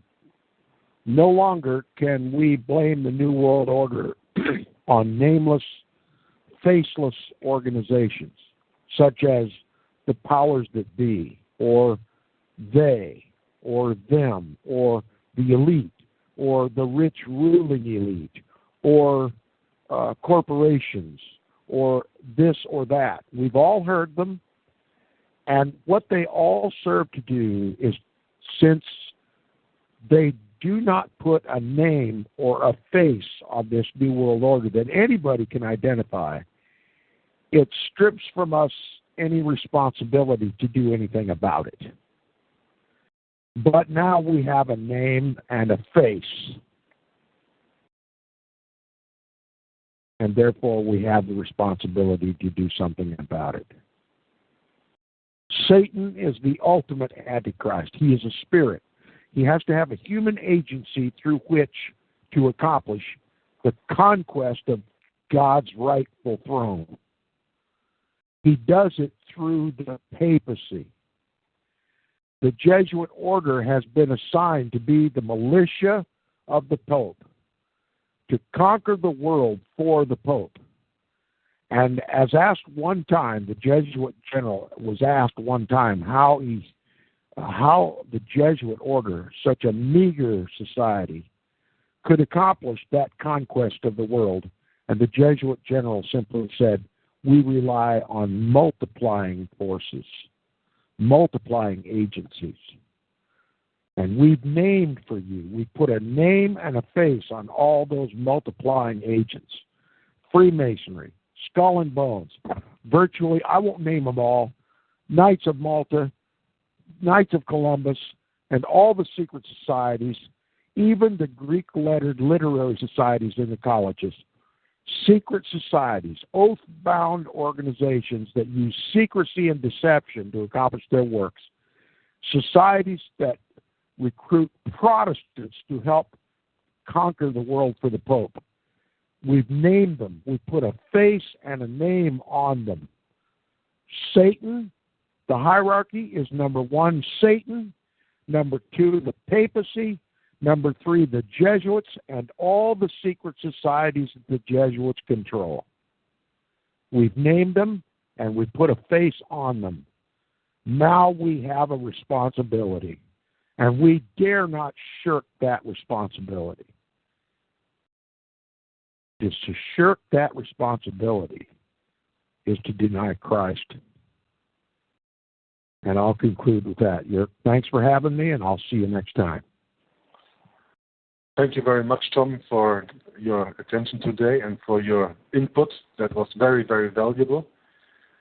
Some weeks ago I did already the same broadcast with the same article, just with Michael alone, and we enjoyed ourselves very much. But the input that you brought today was very insightful, and I hope that a lot of listeners will enjoy also our broadcast that we did. Wayne, do you have some closing remarks?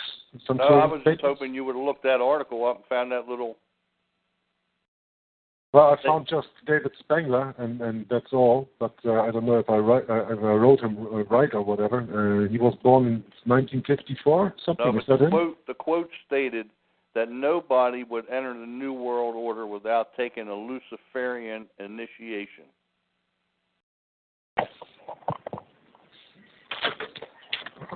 Okay, looking on the quote. Michael, are you there still? Yeah, I'm here. Do you remember me reading that to you? Restate that again, please. I was focused on something else.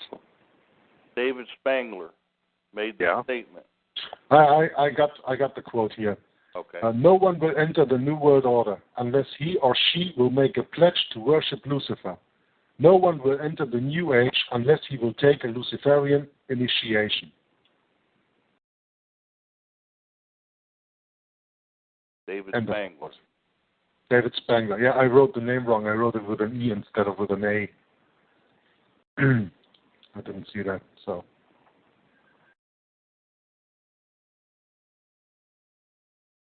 United Nations. Yep, that's pretty powerful there to come out of the mouth of the UN. And everybody thinks, there's such a wonderful government here. Well, they need to dig deeper, like everything we stand for, against, and teach. There's only one government, and it's not on this earth. That's of Jesus Christ in heaven and his Father at the throne.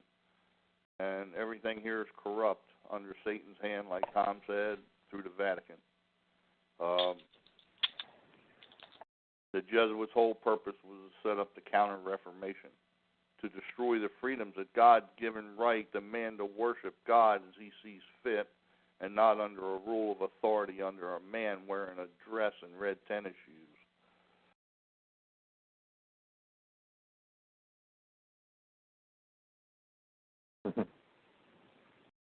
Sickening. So any final thoughts from you, Wayne? No, that's it. Okay, then I thank you very much for contributing to our broadcast this evening, and I hope I can welcome you again, one of the next ones. It's always nice that we have a change of wisdom, and I very much appreciate your input. Michael, thanks very much for giving me and our brothers here the platform that we can do this very interesting information and give this on to our listeners. And by that, I will start with, in the name of Jesus Christ, I hope that we will have a lot of more opportunities, broadcasts like this. And I thank my personal Savior, Jesus Christ, and my Heavenly Father, God in heaven, that we have had the possibility today. And God bless you all. And bye-bye. All right, thank you. Yeah, thanks, gentlemen. And Wayne, yeah, I do remember about David Spangler. I remember we took looking him up and talking about him. So, tonight, folks, 8 p.m. Eastern, we'll be talking with James Arndt of jamesjapan.org or .net, excuse me. And that should be another interesting interview. A couple side notes. Earlier I mentioned that Georgetown University was the number one Jesuit college in America as far as the dramatic arts go. It is true. Hopefully I meant that's what I meant to say. I don't know if I made that clear. Georgetown is the second most important university as far as dramatic arts goes. The first would be inside New York City. But on top of that, if you look at Washington, D.C., we start with inside Washington, D.C., have what's called Little Rome, with all the many universities. Then there are all the dotting Catholic universities throughout Washington, D.C., like George Washington University, Georgetown, Howard University, American University, the Catholic University of America, the University of District of Columbia, Johns Hopkins University, on and on and on. And the River Tiber. Yeah, the River Tiber. And you realize that, Washington, D.C. really is the center of everything that goes on in this country. And then, of course, there's New York, which is also known as the certain section of New York City is called the Little Vatican. It's also very much influenced not only in politics, but in finance and all that kind of stuff. So, the other one side thing I wanted to bring up, when we're talking about the influence of Rome on the world stage, guess where prostitution is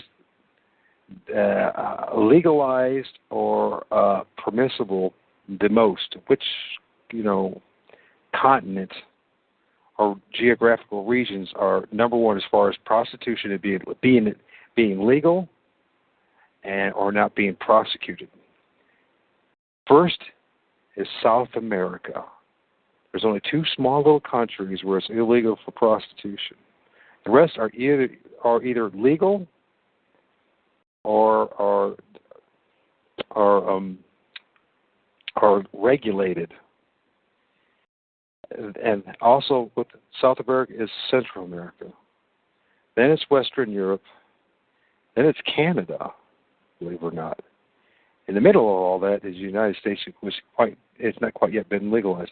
My point in bringing that up is, once again, it's another fine example of what happens to a culture, to a society, to a whole continent when it's run by Rome.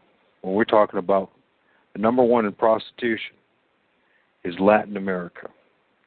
So another example of how the depravity and the perversion that goes on when Rome takes over. So something else to think about. Anyways. And that's why God has to destroy this earth by fire. Because everything's polluted here. The kingdom of heaven will be destroyed because it's polluted there, because Satan was there. It's got to be all made new.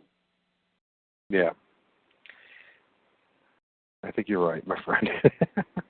Oh, by the way, that article that you sent me from Milton William Cooper from IlluminatiSomething.com. I don't know if you remember sending me that or not, but I ended up reading that on a show, a couple shows prior to. By the way, the other thing is today, this show was actually the official 50th show of Nothing But the Truth. So I'd like to thank all of you who were part of it, York and Wayne, and Tom was left already, but thank you, Shadow Girl, thank you for the other guests who popped in and out, and the people who will listen in the future, thank you. And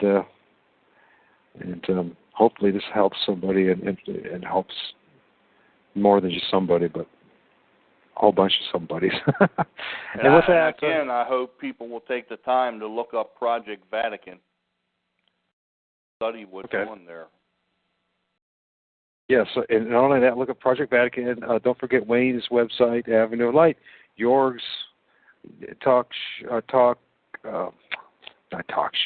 YouTube channel called Jugular 66. Tom's radio show is online called Inquisition Update. And with that, I wish everybody a good day. For those that will still want to join us later on, at 8 p.m. Eastern, we'll be talking with James Arnett. So, everyone have a good day, okay? Thank you, Michael. Bless you.